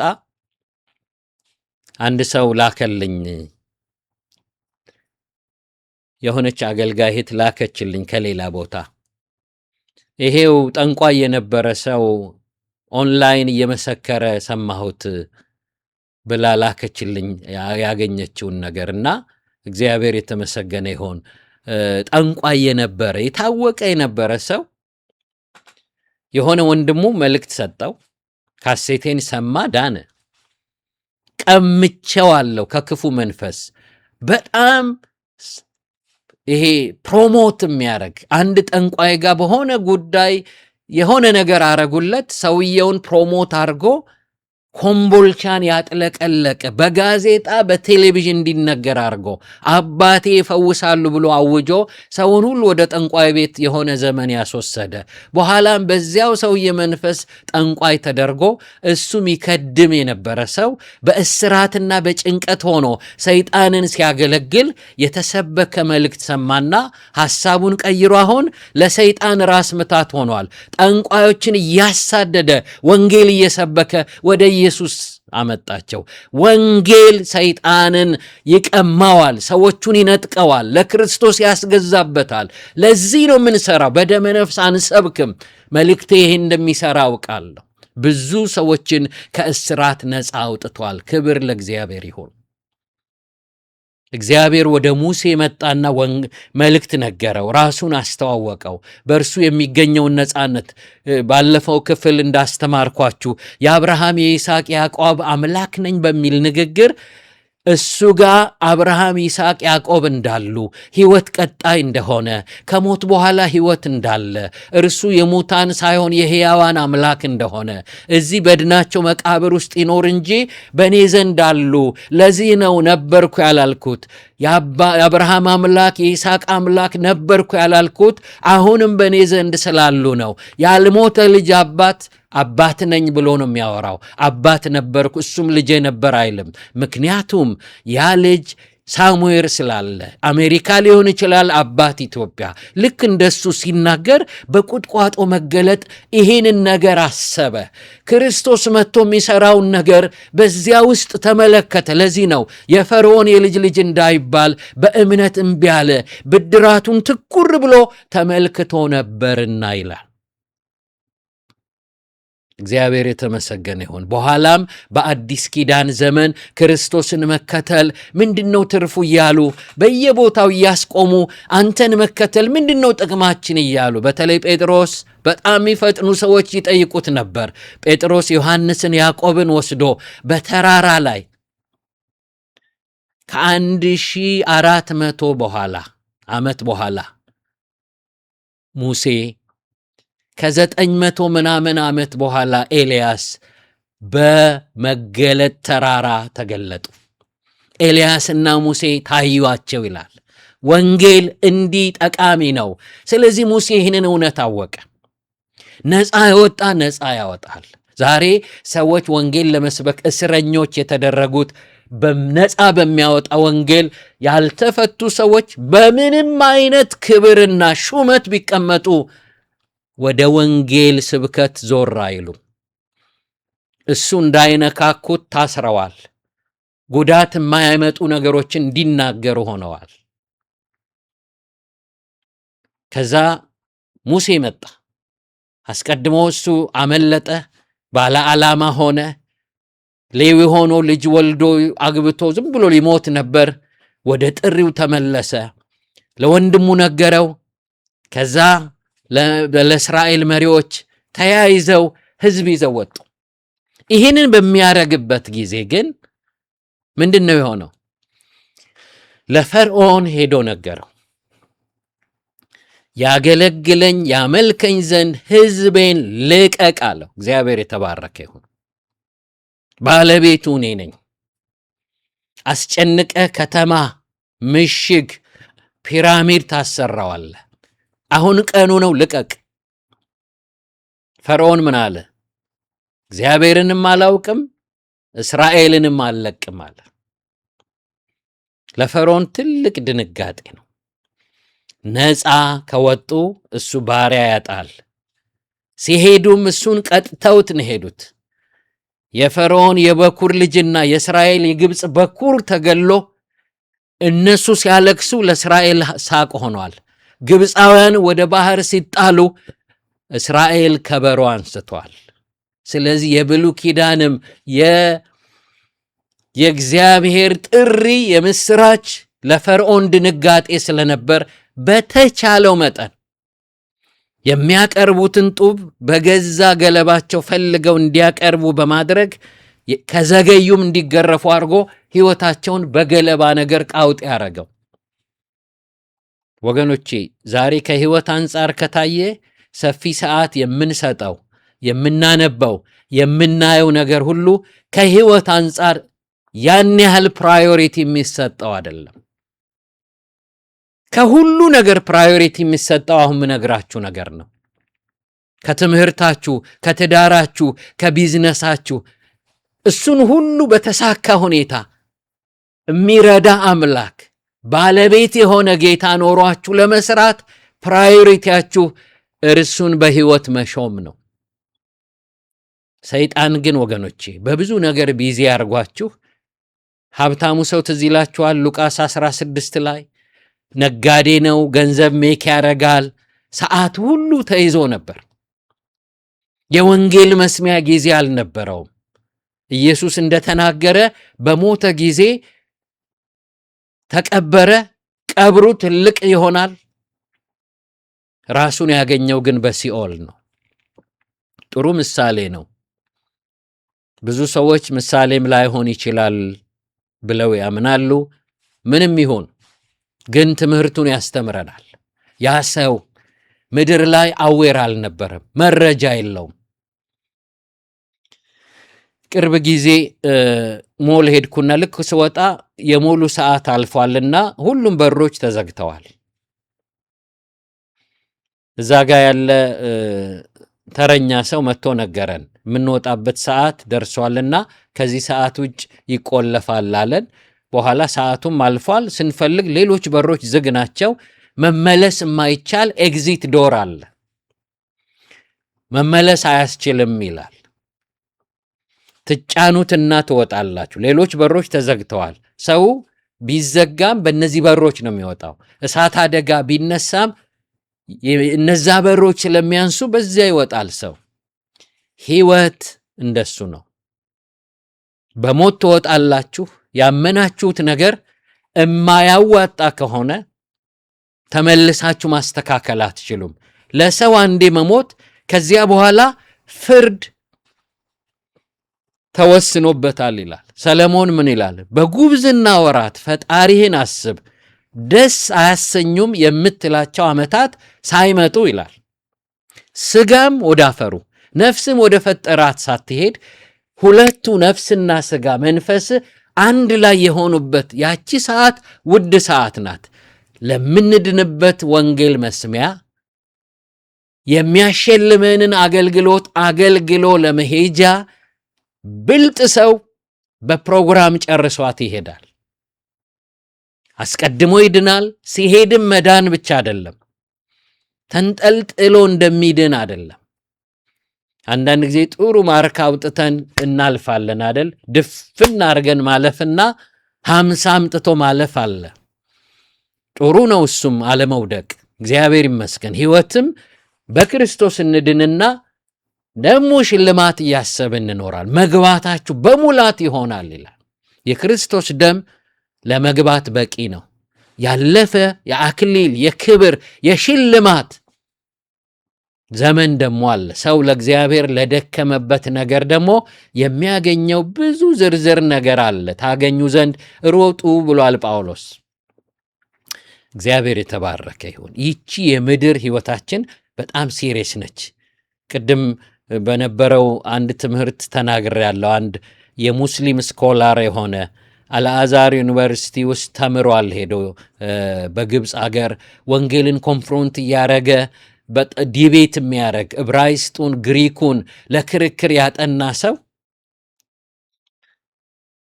ኮሚኒቲው በጣም ፕራውድ የሚያደርግብኝ ሰው ነበርኳል። ብዙ ያልተዘጋጁ አገልጋዮችን አፋቸውን አሲዝ ነበር ይላል። ዲቤት በማድረግ ኤክስፐርት ነው። እውነት እንኳ ባይኖረው ከዲቤት ችሎታውና ዝግጅቱ የተነሳ ያልተዘጋጁ ባለ እውነቶችን አፋቸውን እያዘጋ በጣም የሚደነቅ ለመስበክ ሲሄድ ከአፍ እስከ ገደፉ ሞልቶ ነው መስጊድ የሚጠብቀኛል። እዚያው ላይ ግን በህርት አታክ ወደኩና ነፍሴ ከስጋይ ስትለይ ያመንኩት ነገር ሁሉ ዜሮ ሆናለ። ሐኪሙ ቤት ወሰድ እንደደረስኩ ነፍሴ ከስጋይ ተለየች። መልእክት ያስተማርኩት እንደወጣ ብሎ የሚሰይሟቸው መላእክት አሉ 2። እነሱ ይመጣሉ፣ ይጠይቁሃል። በመለስከው መልስ የተነሳ መሄጃ ይወሰናል። ከመነሻው እነሱም የሉም አለ። ጨለማ ወደሆነ ወደሚዘገንን ቦታ ተወሰድኩ አለ። ያሰ ተመልሶ መግባት ጭንቅ ነው አለ። ስጋዬ እዛ ወድቋል አለ። ዋው! ይህንን ውድ ሰዓት ተጠቀሙበት። ነፍስና ስጋ ሳይለያዩ በክርስቶስ የተሰጠን ይህንን የከበረ ጥሪ ተቀበሉና ልክ ኢትዮጵያ ውስጥ ያለ ሽሮ ሜዳ አሜሪካ ኤምባሲ ፕሮሰስ አድርጋችሁ ያገኛችሁትን ቪዛ ይዛችሁ ከወጣችሁ በኋላ በምትፈልጉት ሰዓት በራለው ግን አሜሪካ መሄድ ቁርጥ ነው እንደምትሉ ምድር ውስጥ ተቀምጣችሁ ኤግዚቱን በሩን ከፍታችሁ ስትወጡ ያልተጣራ ነገር ይዛችሁ ወደ ሲኦል እንዳትገቡ የተጣራ መረጃ እዚሁ ፕራክቲስ የሚደረግ ወንጌል ደስ ይላል። እዚሁ ሰላም ይሰጣል። እግዚአብሔር ይባረክ። ቅንጣት ያህል ያመነው እውነት አያደርሰን የሚሆን ተብሎ ስጋት የለም። ያ መንፈስ ከሰው መንፈሳችን ጋር ተናቦ መዳናችንን ይነግረናል።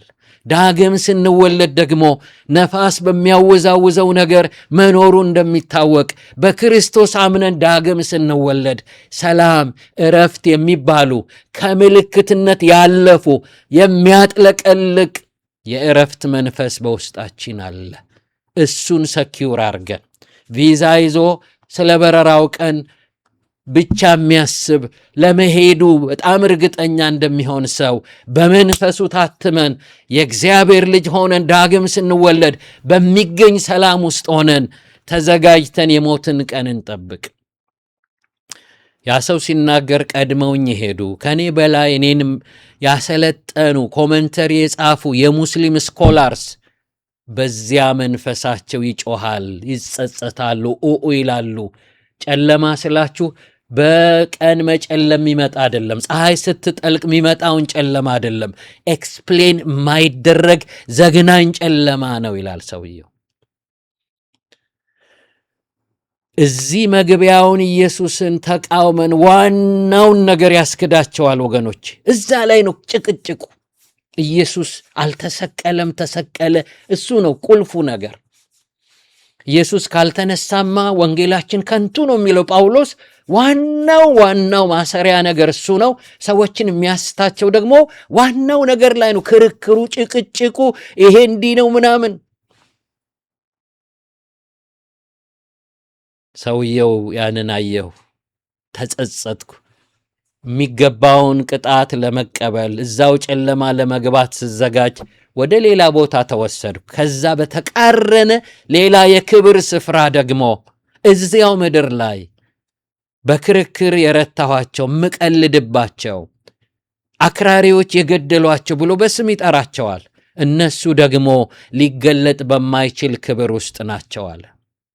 አንድ ቴለር አለ ልብስ ሰፊ፣ ሁሌም ማሾፍበት፣ በጣም አሳንሼ ወንጌል ሊሰብከኝ ሲሞክር የሱን አምላክ ስላሴ ላይ ምሳለቅበት ነበርኩ። እሱም በዚያ ቀድሞኝ ሞቶ በክብር አለ። ቄስ አንቶኒዮ የሚባል ሰው አክራሪዎች ገለዋቸው እዛ መንፈሳቸው በክብር አለ። እንደ መታደል ሆኖ መመለስ እድል አገኘሁ። ከዛ ስመጣ ግን ኢማም ሆኜ ሞቼ ወንጌላዊ ሆኜ ተነሳዋል። ያለዚያ ወገኖቼ ብዙ ሰው ሄዶ እነ ኦሳማ ቢንላደን ቢመጡ አሸባሪ አይሆኑም፣ አገልጋይ ነው የሚሆኑት፣ የወንጌል አገልጋይ። እግዚአብሔር የተመሰገነ ይሁን። ይሄ ወንጌል ነፃ አውጭ ነው። ብዙዎችን አጥቷላቸው ሲኦል መግቢያውን ገነት መግቢያ አድርጎ ግደሉና ገነት ትወርሳላችሁ። እንዴት እንደተኮመኩ ተመልከቱ። ነፍሰ ገዳይ የእግዚአብሔርን መንግሥት አይወርስም ይለናል ቅዱሱና ትክክለኛው መጽሐፍ። ሌላ መጽሐፋቸው ግን ሲኦል መግቢያውን ገልብጦ ገነት መግቢያ ያረጋቸውና ገነት ሊገቡበት ሲያደርጉ ሲኦል እንዲገቡ አድርጎ እግዚአብሔር ወገኖቼ መድኃኔን በትህትና እማመሰግነው ወገኖቼ ከነሱ የተሻለ ጽድቅ ስላለን አይደለም። በቃ እግዚአብሔር በቃ መረጠን እንጂ ወገኖቼ እንዲህ ልንታለል እንችል ነበር። መጽሐፉ ነፍሰ ገዳዮች የእግዚአብሔርን መንግሥት አይወርሱም ይላል። ሌላ መጽሐፍ ምን ይላል? አይሁድን ክርስቲያንን ገሎ ገነት መግባት አላቸው። ስለዚህ ገነት ሊገቡ ሲገሉ እዚያ ሲደርሱ መጽሐፉ ነፍሰ ገዳይ ሲኦል እንደሚገባ ስለሚነገር ራሳቸውን እዚያ ያገኙታል። ሳንወጣ ወንጌል እንድንቀበል ነው። ስለዚህ ሙሴ መጣ። ይሄንን አንስቼ የምናገረው እስቲ ይሰማን። ዝም ብሎ በአጋጣሚ የተጠሉ አይደሉም። ወንጌል ሰባኪዎች ዛሬ ሌላ ስም አላቸው። አንድ በጣም ብዙ ሰዎችን ወንጌል እየሰበከ ከአጋንንት ከዘላለም ሞት እንዲድኑ ትልቅ ሥራ የሚሠራ ሰው እንደ አንድ አሸባሪ ተያዘ። እንደ መጤ ሃይማኖት የሚያስፋፋ ተብሎ ወንጌል ነው የሰበከው። ከዛ ለሱ ሴኪሪቲ ተብሎ የሆነ ፖሊስ ጣቢያ አስገቡት። ሰው ሁሉ ተሰብስቦ መጣ።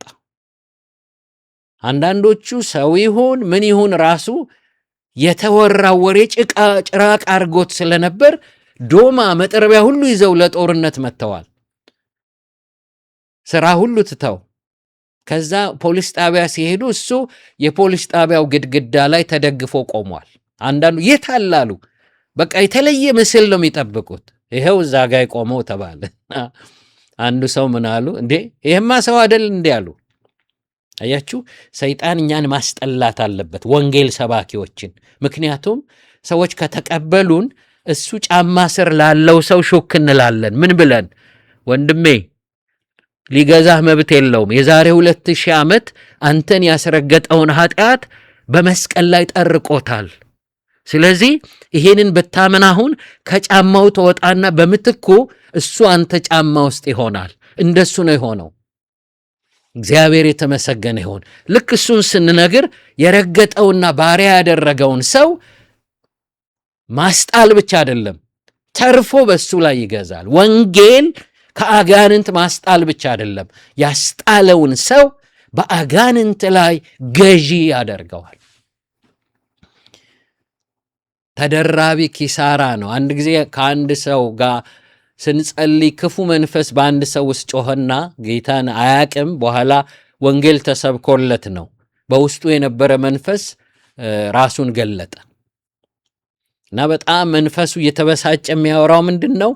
ማንንም እዚህ እያመጣ ባለስልጣን እያረገ ያስቀጠቅጠኛል አለ። ሃሌሉያ! እግዚአብሔር የተመሰገነ ይሁን።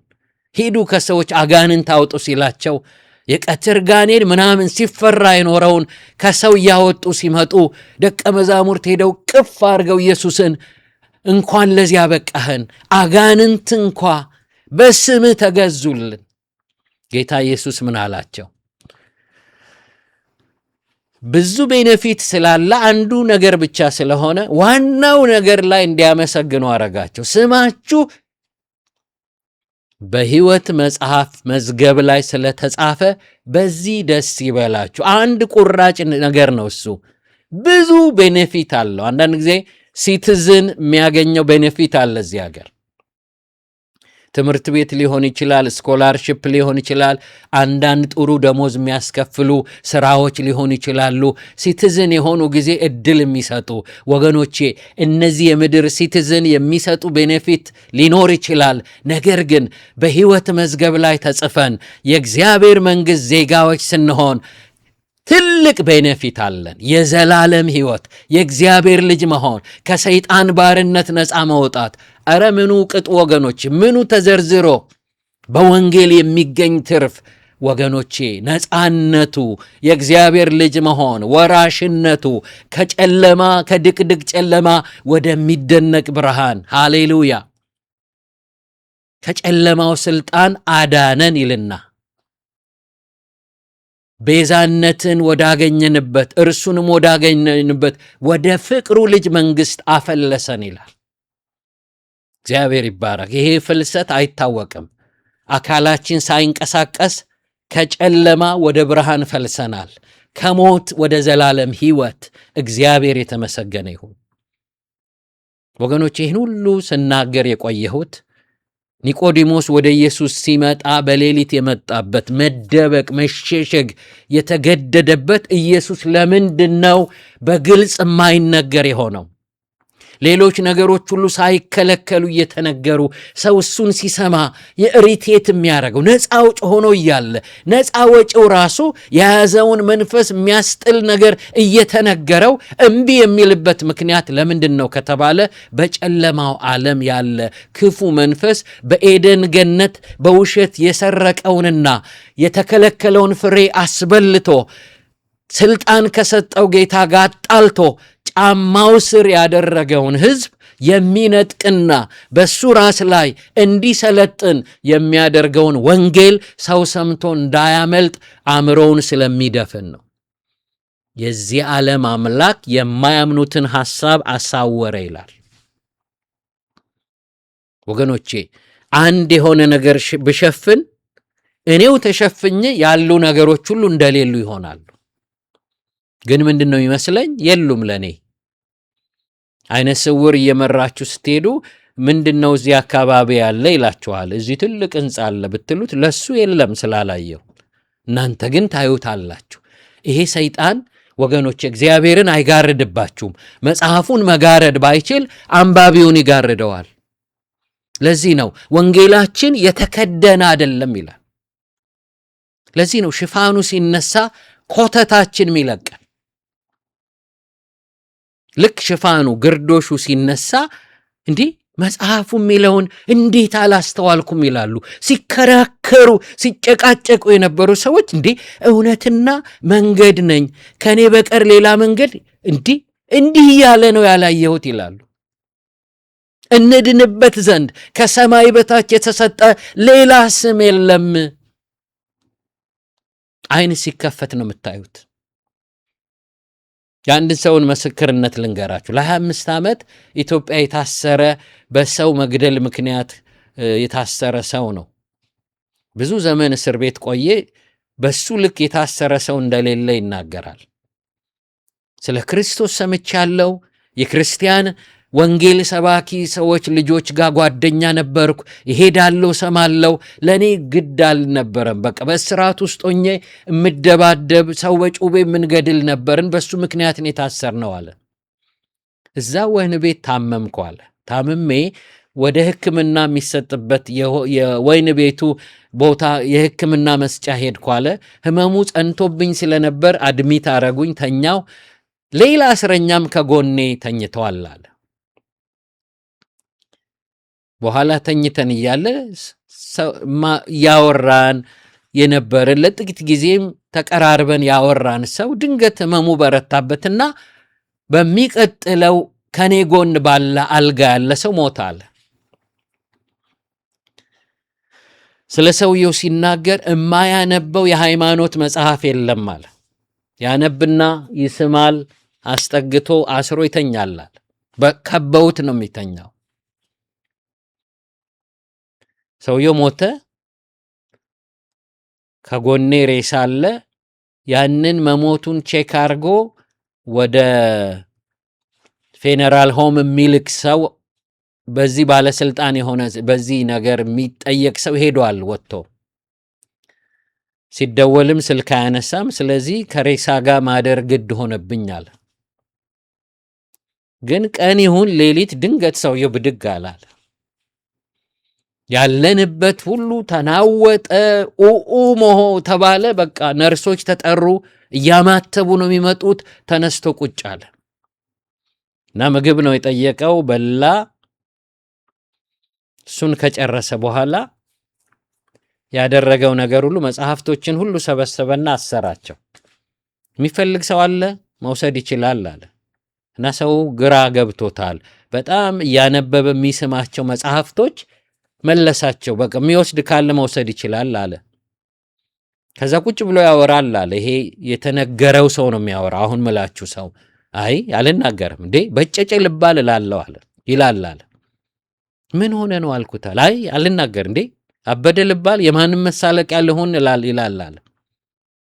እንዲህ ብቻህን ነው የምታወራው ምን ማለት ነው ስለው ልንገርህ አለኛል። አዎ እንደገና ሐሳቡን ሊቀይር አለ። እንዴ አንተም ልትስቅብኝ እንዴ መች ሰማሁ ንገረኝ አልኩት አለ። ከዛ ነገረ ኢየሱስን እኮ አየሁት አለኛል። ሰውየው እኔ ያየሁት ያህል ነው አለ። ስንጥቅ ያደርገኛል። እንዴት እንደመጣ ከለሩ ምን እንደሚመስል መጥቶ ምን እንዳለው ነገረኛል። በዚህ ብሎ ምልክት በምናየው አቅጣጫ ነገረኛል። ምን ይመስላል? ሰውነቱ ልክ እንደ ፍሎረሰንት አምፖል ነው የሚያበራው። መሬቱን ያረገጠ ነው። መጣ ተንሳፎ መጣና እንደዚህ አለኛል። የማድንህ እኔ ነኝ። እንደውም ግልጽ በሆነ ሁኔታ ስለ እናቱ አነሳና እኔ ፈጠርኳት እንጂ እሷ አልፈጠረችኝም፣ የምትድነው በእኔ ነው አለኛል። አያችሁ፣ በጣም ቁልፍ ነገር ነው። አንዳንድ ጊዜ ሰዎች ብድግ ብለው ጸረ ማርያም ሊሉ ያስባሉ። በፍጹም ይህንን ካረግን እግዚአብሔር አይምረንም።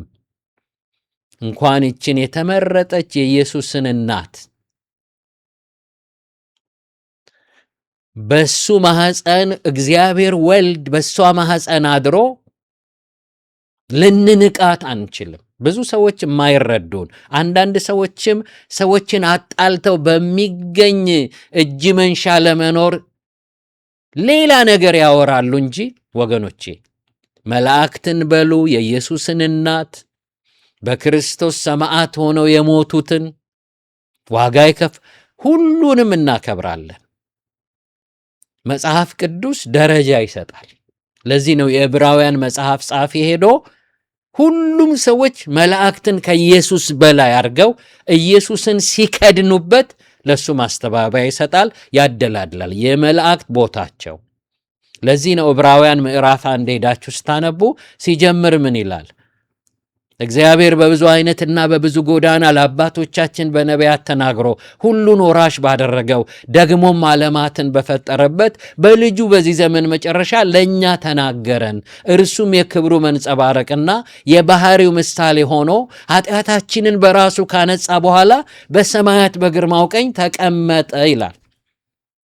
መልእክቱን ያጻፈው የራሱ በሆኑ መላእክት የመላእክትን አለቃ ጌታ ስለሚጋርዱት ነው። ሰይጣን ሲያታልለን ከሩቅ አያመጣም። ለዚህ ነው ብር ሰዎች ሲያትሙ ብሩን የሚመስል ነገር ነው የሚያመጡት። ሰይጣን ምኑ ሞኝ ነው? ሌላ ጋኔን የምትፈሩት ሆኖ አይመጣም። በሚያገለግሉት መልአክ ይመጣና ይጋርዳቸዋል። መላእክትን ከሚገባው በላይ አንድ ሰው ሲያስተምሩ ሰምቻለሁ። የየትኛው ሃይማኖት እንደሆነ አልነግራቸውም። ኢየሱስ ገብርኤል አምላክም መልአክም እያሉ ያስተምሩ። በጣም ነው የደነገጥኩት። መልአክ ብቻ ነው ከእግዚአብሔር ወደ ሰዎች የሚላክ እንጂ ወደ እሱ አቅጣጫ ጥያቄ የሚቀርብለት አይደለም። ከዚህ ነገር ጀርባ በምንም ይጋረድ ሰይጣን ለሱ ተሳክቶለታል። ሰውም የሚታለለው በገዛ እናቱ ኢየሱስን ሲጋርድ አይጨንቀውም። እንዴ እናቱ ናት እኮ አያችሁ፣ በእሷም ከጋረዳችሁት ኢየሱስን ታጡታላችሁ።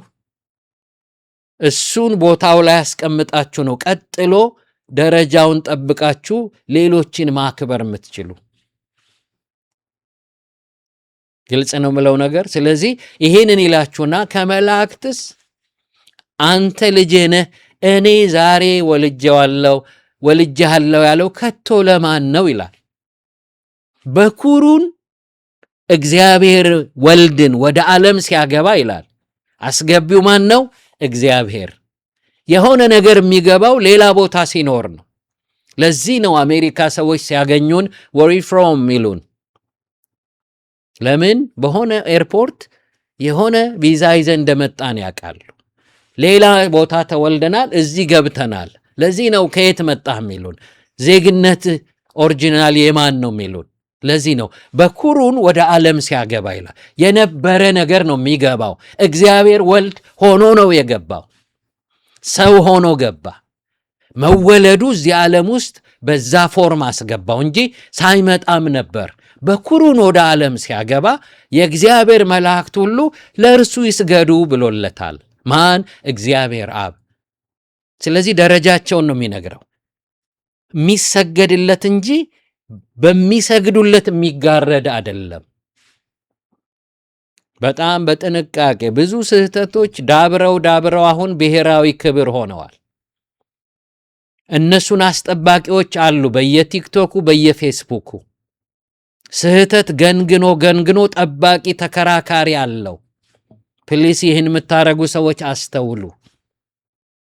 ሐሰትን አስጠብቃችሁ ጳውሎስ የእውነት ቃል ጸንቶ እንዲኖር ለአንድ ሰዓት ለቀን አልተገዛንላቸውም። ምን አይነት ሰዎችን? ግርዘትን ከኢየሱስ ማዳን ጋር የሚቀላቅሉ እውነትም ማንንም አይምሩም። አእማድ የሆነውን ጴጥሮስ እንኳ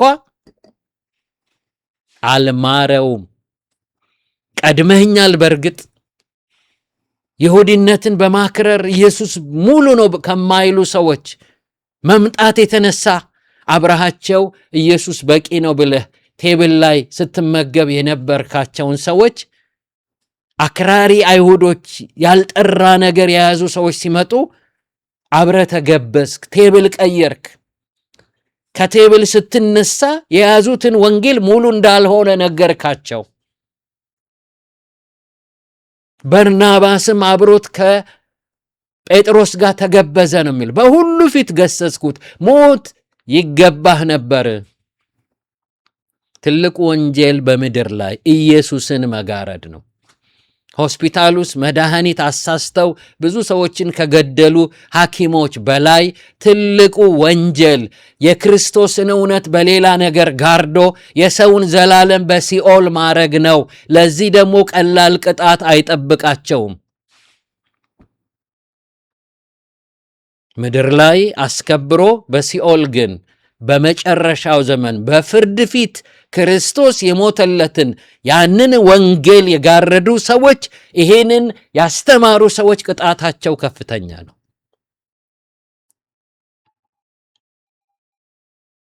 ወገኖቼ እንዴት አይነት ሲሪየስ ነገር እንደሆነ ልነግራችሁ። የክርስቶስን ወንጌል የሚያድነውን እውነት ሰዎች እንዲያውቁ እንዲያመልጡ ይሄንን እውነት በትክክል መስበክ ያስፈልገናል።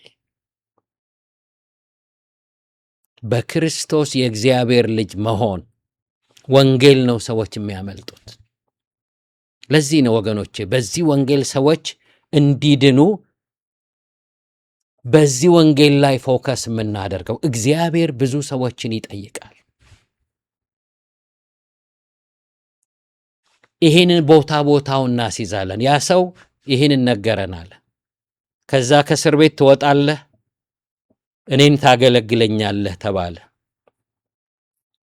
እና ይሄ ሰው ልክ እሱን ነግሮኝ ሲጨርስ ተንበርክኬ ኢየሱስን የሕይወት የጌታ አረኩ። መጽሐፍ ቅዱስ ይህን ነው የሚነግረን። የመላእክትን ቦታቸውን፣ የኢየሱስ እናት ቦታዋን። ማንም ሚንቃት ፕሮቴስታንት ካለ እሱ ችግር ያለበት ሰው ነው። እንኳን እሷን ማንንም ሰው የመናቅ መብት የለንም። ሰው አክባሪነት ነው ክርስትና። መጽሐፉ ያለ አድሎ ሰው እንድንወድ የሚያዝ መጽሐፍ ነው ያለ። ክብር ለእግዚአብሔር ይሁን። ሰዎች ግን ይህንን የሚያጣምሙበት በጠብ በአምባጓሮ ብዙ ሰዎች ቤኔፊት አላቸው። የእግዚአብሔር መላእክት ለእርሱ ይስገዱ ብሎ መላእክትን ቦታቸውን ያስይዛቸዋል። የሚሰገድለት ኢየሱስ ይህን ከጨረሰ በኋላ መላእክትን መናፍስት አገልጋዮችን የእሳት ነበልባል የሚያደርግ ይላል። ስለ ልጁ ግን ይላል። ልጁ የሚለው እግዚአብሔር አብ ነው። ያ እግዚአብሔር አብ ሁለተኛውን የሥላሴ አካል ምን ይለዋል? አምላክ ሆይ ዙፋንህ እስከ ዘላለም ድረስ ነው። የመንግሥት በትር የቅንነት በትር ነው። ጽድቅን ወደድህ፣ አመፅንም ጠላህ። ስለዚህ እግዚአብሔር አምላክህ ከጓደኞች ይልቅ በደስታ ዘይት ቀባህ ይላል። ደግሞም አንተ ከጥንት ምድርን መሰረትህ፣ ሰማዮችም የእጆች ሥራ ናቸው። ሁሉም እንደ ልብስ ያረጃሉ፣ እንደ መጎናጸፊያም ትጠቅልላቸዋለህ። አንተ ግን አንተ ነህ፣ ዓመቶችህም ከቶ አያልቁም ይላል። ዓመቶች ከቶ አያልቁም የሚለው የሰው ዓመት ተወስኖ ነው የተሰጠው። ይወለዳል፣ አርጅቶ ይሞታል። በእግዚአብሔር ዘንድ ግን የሚቆጠር መነሻ የለም፣ ማብቂያ የለም። አንዱ የሥላሴ አካል ሌላውን የሥላሴ አካል አምላክ ሆይ ይላል። ዙፋንህ እስከ ዘላለም ድረስ ነው። የመንግሥት በትር የቅንነት በትር ነው። ጽድቅን ወደደ፣ አመፃን ጠላ። ባህሪውን ነው የሚናገር፣ ፈጣሪነቱን ያብራራለታል። አንተ ከጥንት ምድርን መሰረት። እዚህ የተወለደ አንድ ወጣት ልጅ በምድር መሰረት መጣል ላይ ከተገኘ ሰው ብቻ አይደለም አምላክም ነው። ዛሬ ባለኝ ዕድሜ አዲስ አበባ ስትቆረቆር የመሰረት ድንጋይ አብሬ ልጥል አልችልም። ውስን ነው። በሌላ ዘመን የተወለድኩ ነኝ። ኢየሱስ ግን ስፔስና ታይም ሥላሴ ሲያስጀምር ከሥላሴ አንዱ አካል ሆኖ የምድርን መሰረት የጣለ በፈጠራዊ ሂደት ውስጥ የተሳተፈ ስለሆነ እግዚአብሔር አብ ለይቶ አንተ ከጥንት ምድርን መሰረተ ይላል። ሰማዮችም የእጆች ሥራ ናቸው። ሁሉም እንደ ልብስ ያረጃሉ፣ እንደ መጎናጸፊያም ትጠቀልላቸዋል። ይህ ንጽጽር ለምን መጣ? ባህር ከፍለው ሲያሻግሩ በውጊያ ውስጥ እየተገለጡ ሲሳተፉ ከነበሩ መላእክት ጋር ኢየሱስ ሚስ አንደርስታንድ ስላረጉት የመጨረሻውን ትንሽ ቦታ ሊሰጡት ቀርቶ ይጠሉት ነበር። ነገር ግን ኢየሱስ ከመላእክት በላይ ነው። ስትቀጥሉ ከሙሴ ጋር ያወዳድረዋል። ቅዱስ የሆነ ጌታን አሳርፎ ያገለገለ የተባረከውን ሙሴን ደግሞ ለኢየሱስ መጋረጃ ይጠቀሙበታል። ስለዚህ ጸሐፊው ደረጃ ይሰጠዋል። ሙሴ በቤቱ የታመነ ሎሌ ነው ይላል። ኢየሱስ ግን የቤቱ ባለቤት ነው። ሁሉን ያዘጋጀ ግን እግዚአብሔር ነው። ከቤቱ ልጅ ያነሰ ነው። የቤቱ የካምፓኒው ማኔጀር ከማኔጀሩ ከፋብሪካው ባለቤት ልጅ ያነሰ ነው። የሙሴ ፖዚሽን የታመነ ሎሌ ነው። ይህንን በጣም ንጹሕና የተመሰገነን ሰው ወስደው ለኢየሱስ መጋረጃ ሲያረጉት አይጨንቃቸውም። ሙሴ ጥሩ ሰው ነው። ሙሴ ባህር 30 ቀን የተሰቀለለት ነው፣ የተለቀሰለት በጣም ትሁት ነው። እኔን ከሕይወት መጽሐፍ ደምስስ፣ ይህንን ሕዝብ ምድረ በዳ ከምትተው በማለት የተመሰከረለት ነው። ግን በዚህ አይነት ጥሩነትም ቢኖር ለኢየሱስ መጋረጃ ግን ሊሆን ሰይጣን ከተጠቀመ በቅዱሱና በትሑቱ ሰው ሙሴ ኢየሱስን ጋርዶ ሲኦል ሊያስገባችሁ ይችላል። መልአኩ ይህን የሚያደርገው ኢየሱስ በመጋረዱ የሚታጣውን ነገር በማሰብ ነው። ስለ ሙሴ በማሰብ ስለ ሙሴ በመስበክ ቢዚ ከሆነ ሙሴ የተነበየለት ኢየሱስ ሊረሳ ነው። አያችሁ፣ በደንብ ስሙኝ ወገኖች። አንድን ሃይማኖት የተሻለ ለማድረግ አይደለም ሰብከው። ስለ ድርጅት አይደለም ማወራው። በምንም ውስጥ ኢየሱስ እንዳይጋረድ። ኢየሱስ የሆነ ድርጅት መልእክት አይደለም፣ የእግዚአብሔር ነው። ይመጣል፣ መልአክ ካህናትን ያመጣል፣ ሊቀ ካህኖችን ያወዳድራል። የሱ ሊቀ ክህንነት ብቃቱን ይነግራችኋል። በቃ 11ዱን ምዕራፍ እያወጣ ኢየሱስ ጋኔን አልመጣም። እዛ ሙሴ ነው የመጣው። በሙሴ ነው የጋረዱት፣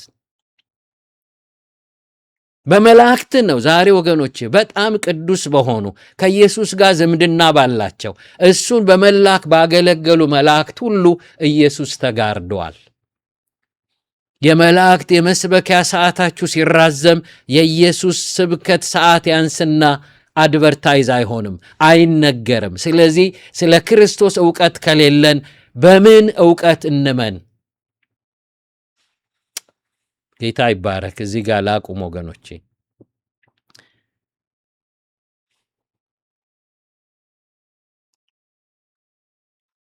እዚህ ጋር ያነበብኩት ክፍል ስለ ኒቆዲሞስ ነው። በሌሊት ወደ ኢየሱስ መጥቶ የኢየሱስን አስፈላጊነት ኢየሱስ ለምን ተጠላ የሚለውን ነገር ማየት አስፈላጊ ስለሆነ ነው።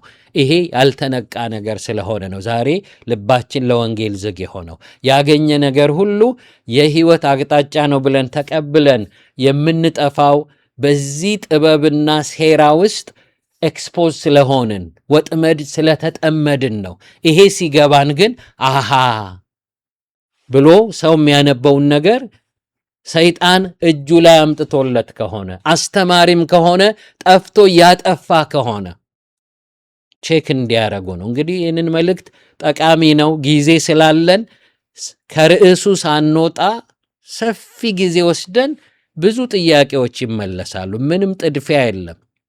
በብዙ በተነገረ ቁጥር በብዙ ጥያቄዎቻችን ዙሪያ መልስ እናገኛለን። እግዚአብሔር የተመሰገነ ይሁን። ይህንን ነው የነገርኳችሁ። ኒቆዲሞስ በሌሊት የመጣበት ሁኔታ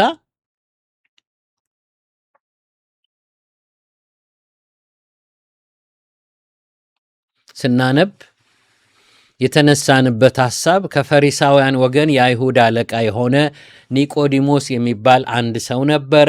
እርሱም በሌሊት ወደ ኢየሱስ መጥቶ የሚለው ጋር ነው ያቆምነው። ስለ ዳግም መወለድ ስናወራ ስለ ኒቆዲሞስ ስለ ኢየሱስ ክርስቶስ አነሳን። በቃ ምንም ያጣድፈን ነገር የለም። እዛ ጋር ብዙ ጥያቄ ተመልሶልናል። አይናችን ተከፍቷል። አስተማሪ ብንሆን የሃይማኖት አስተማሪ ተታለን እንዳይሆን ሰይጣን እኛኑ አጥፍቶ አጥፊ አርጎን ከሆነ አያችሁ፣ ከእግዚአብሔር ነው ብዙ ነገር የሚኮርጀው። እግዚአብሔር በመንፈስ መርቶ መጽሐፍ ሲያጽፋየና እሱን የሚጋርድ ደግሞ መጽሐፍ የሚጽፉ ሰዎች አዘጋጅ። ግልጽ ነው የምለው ነገር። ብዙ መጽሐፍቶች ወንጌልን ለመጋረድ እንደመጡ አያቁም ሰዎች። እነሱን አቅፈው ይዘዋቸዋል። ብዙ የሃይማኖት መጽሐፍቶች አሉ። የሞርሞኒዝም እምነት ተከታዮች የጆሴፍ ስሚዝን መጽሐፍ ብትነኩባቸው ነው የሚሉት። ግን ያ መጽሐፍ የመጣው ኢየሱስን ለመጋረድ ነው። እንዲያው መጽሐፉ ምን ይላል? እያንዳንዱ የሞርሞን እምነት ተከታይ አምላክ ለመሆን ይሽቀዳደም ይላል። አያችሁ፣ ሰይጣን ጉድ የተሰራበትን ነገር ሰው አምኖ ደግሞ ሲሽቀዳደም ሲኦል እንዲወርድ ነው። ድሮ የሚነገር ተረት ነበር። የሆነ ሰው እጁን የሆነ ጉድጓድ ውስጥ ሲያስገባ ዘንዶ ቆረጠው ይባላል። ያችን ጉንድሿን ወስዶ ደበቀና ባላጋራችሁ ወርቅ አገኘው ይላቸዋል። እሱ የገባበት ጉድጓድም ሲያስገቡ ጓደኞቹ ጉንድሽ የሆኑ ይወጡ ነበር።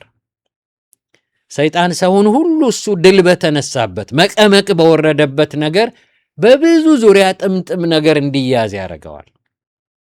ትዝ ይላችሁ ከሆነ ፍሬውን ስትበሉ እንደ እግዚአብሔር ትሆናላችሁ። ያንን አይዲያ ሲቀበሉት እንደ እግዚአብሔር የመሆን ምኞታቸው እንደ እግዚአብሔር ልሁን በማለቱ የተወረወረበትን አይነት መወርወር እንዲያገኛቸው ነው።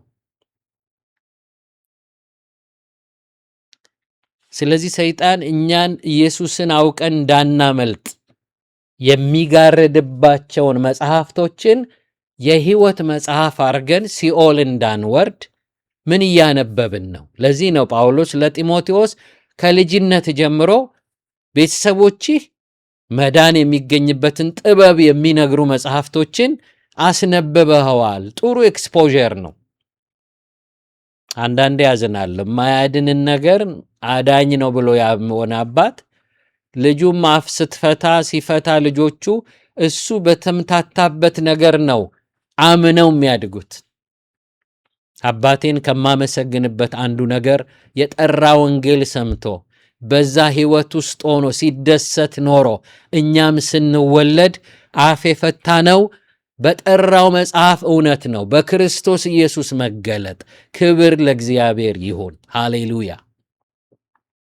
ስለዚህ በዚህ እውነት እንድናመልጥ አይኖቻችን እንዲከፍት ነው ይሄንን የምንናገረው። በዚህ ውስጥ ያየነው ነገር በክርስቶስ ነፃነት እንዲሰማን ለምንናገር ሰዎች እንድንናገር። በክርስቶስ አይታፈርም።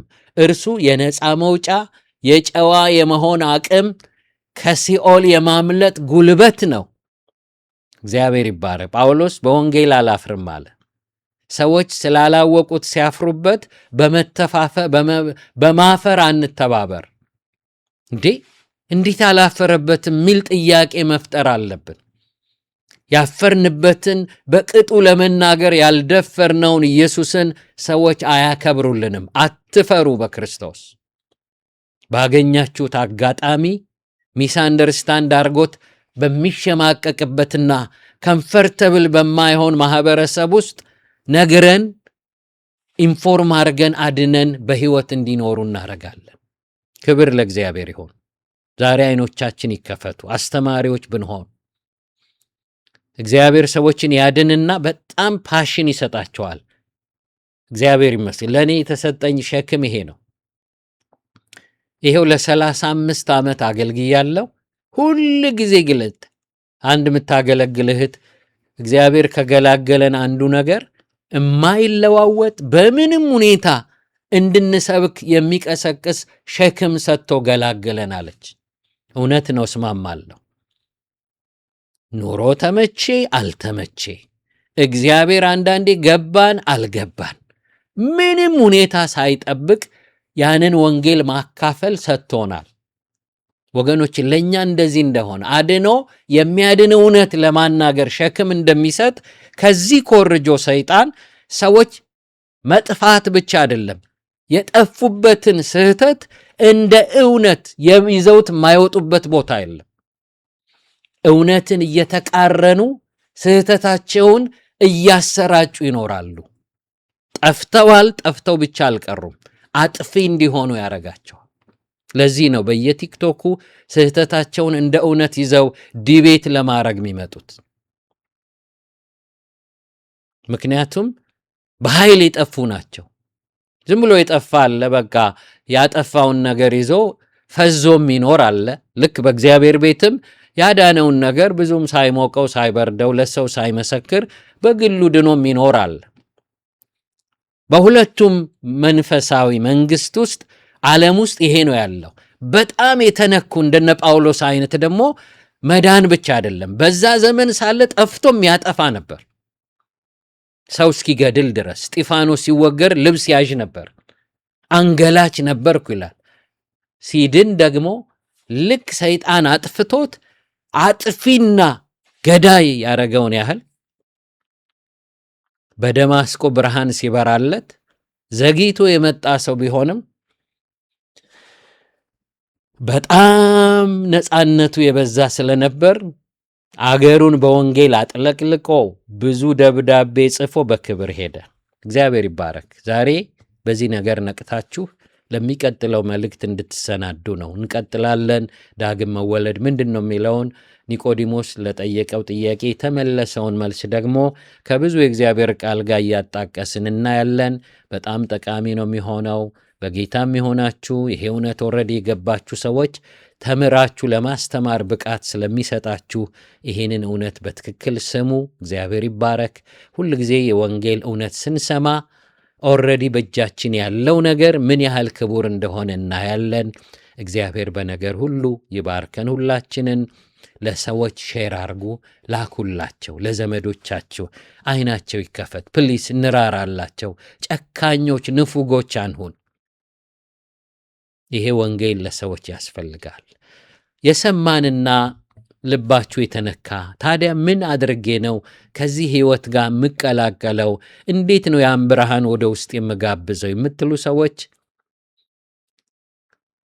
የተደረገልንን ማመናችንን የሚያሳይ ኃጢአታችን እንዲታጠብ አምነን በመጸለይ ዛሬ ከእግዚአብሔር ጋር እርቅ እናረጋለን። ክብር ለኢየሱስ ይሁን። ከኔ ጋር ይሄንን የተከተላችሁ ጸልዩ። እንደዚህ በሉ። እግዚአብሔር አምላኬ ሆይ አመሰግንሃለሁ፣ ይሄንን መልእክት እንድሰማ ስለረዳኸኝ። የሞተልኝ አዳኜ ኢየሱስ እንደሆነ ሰምቻለሁ። እኔ ደግሞ ኃጢአተኛ ነኝ። በልጅ በኢየሱስ ክርስቶስ ደም እጠበኝ። ኃጢአትን፣ ዓለምንና ሰይጣንን እክዳለሁ። በምትኩ ኢየሱስን በሕይወቴ እሾማለሁ። ልጅህ አድርገህ ተቀበለኝ። ስለ ተቀበልከኝም አመሰግንሃለሁ።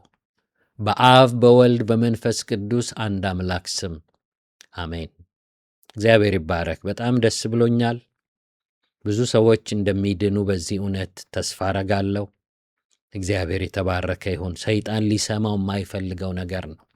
ይሄ መረጃ አየሩን ሲሞላው አላዋቂ በመሆናቸው ይሄ መረጃ ስላልደረሳቸው የሚገዛቸውን ሰዎች በመረጃው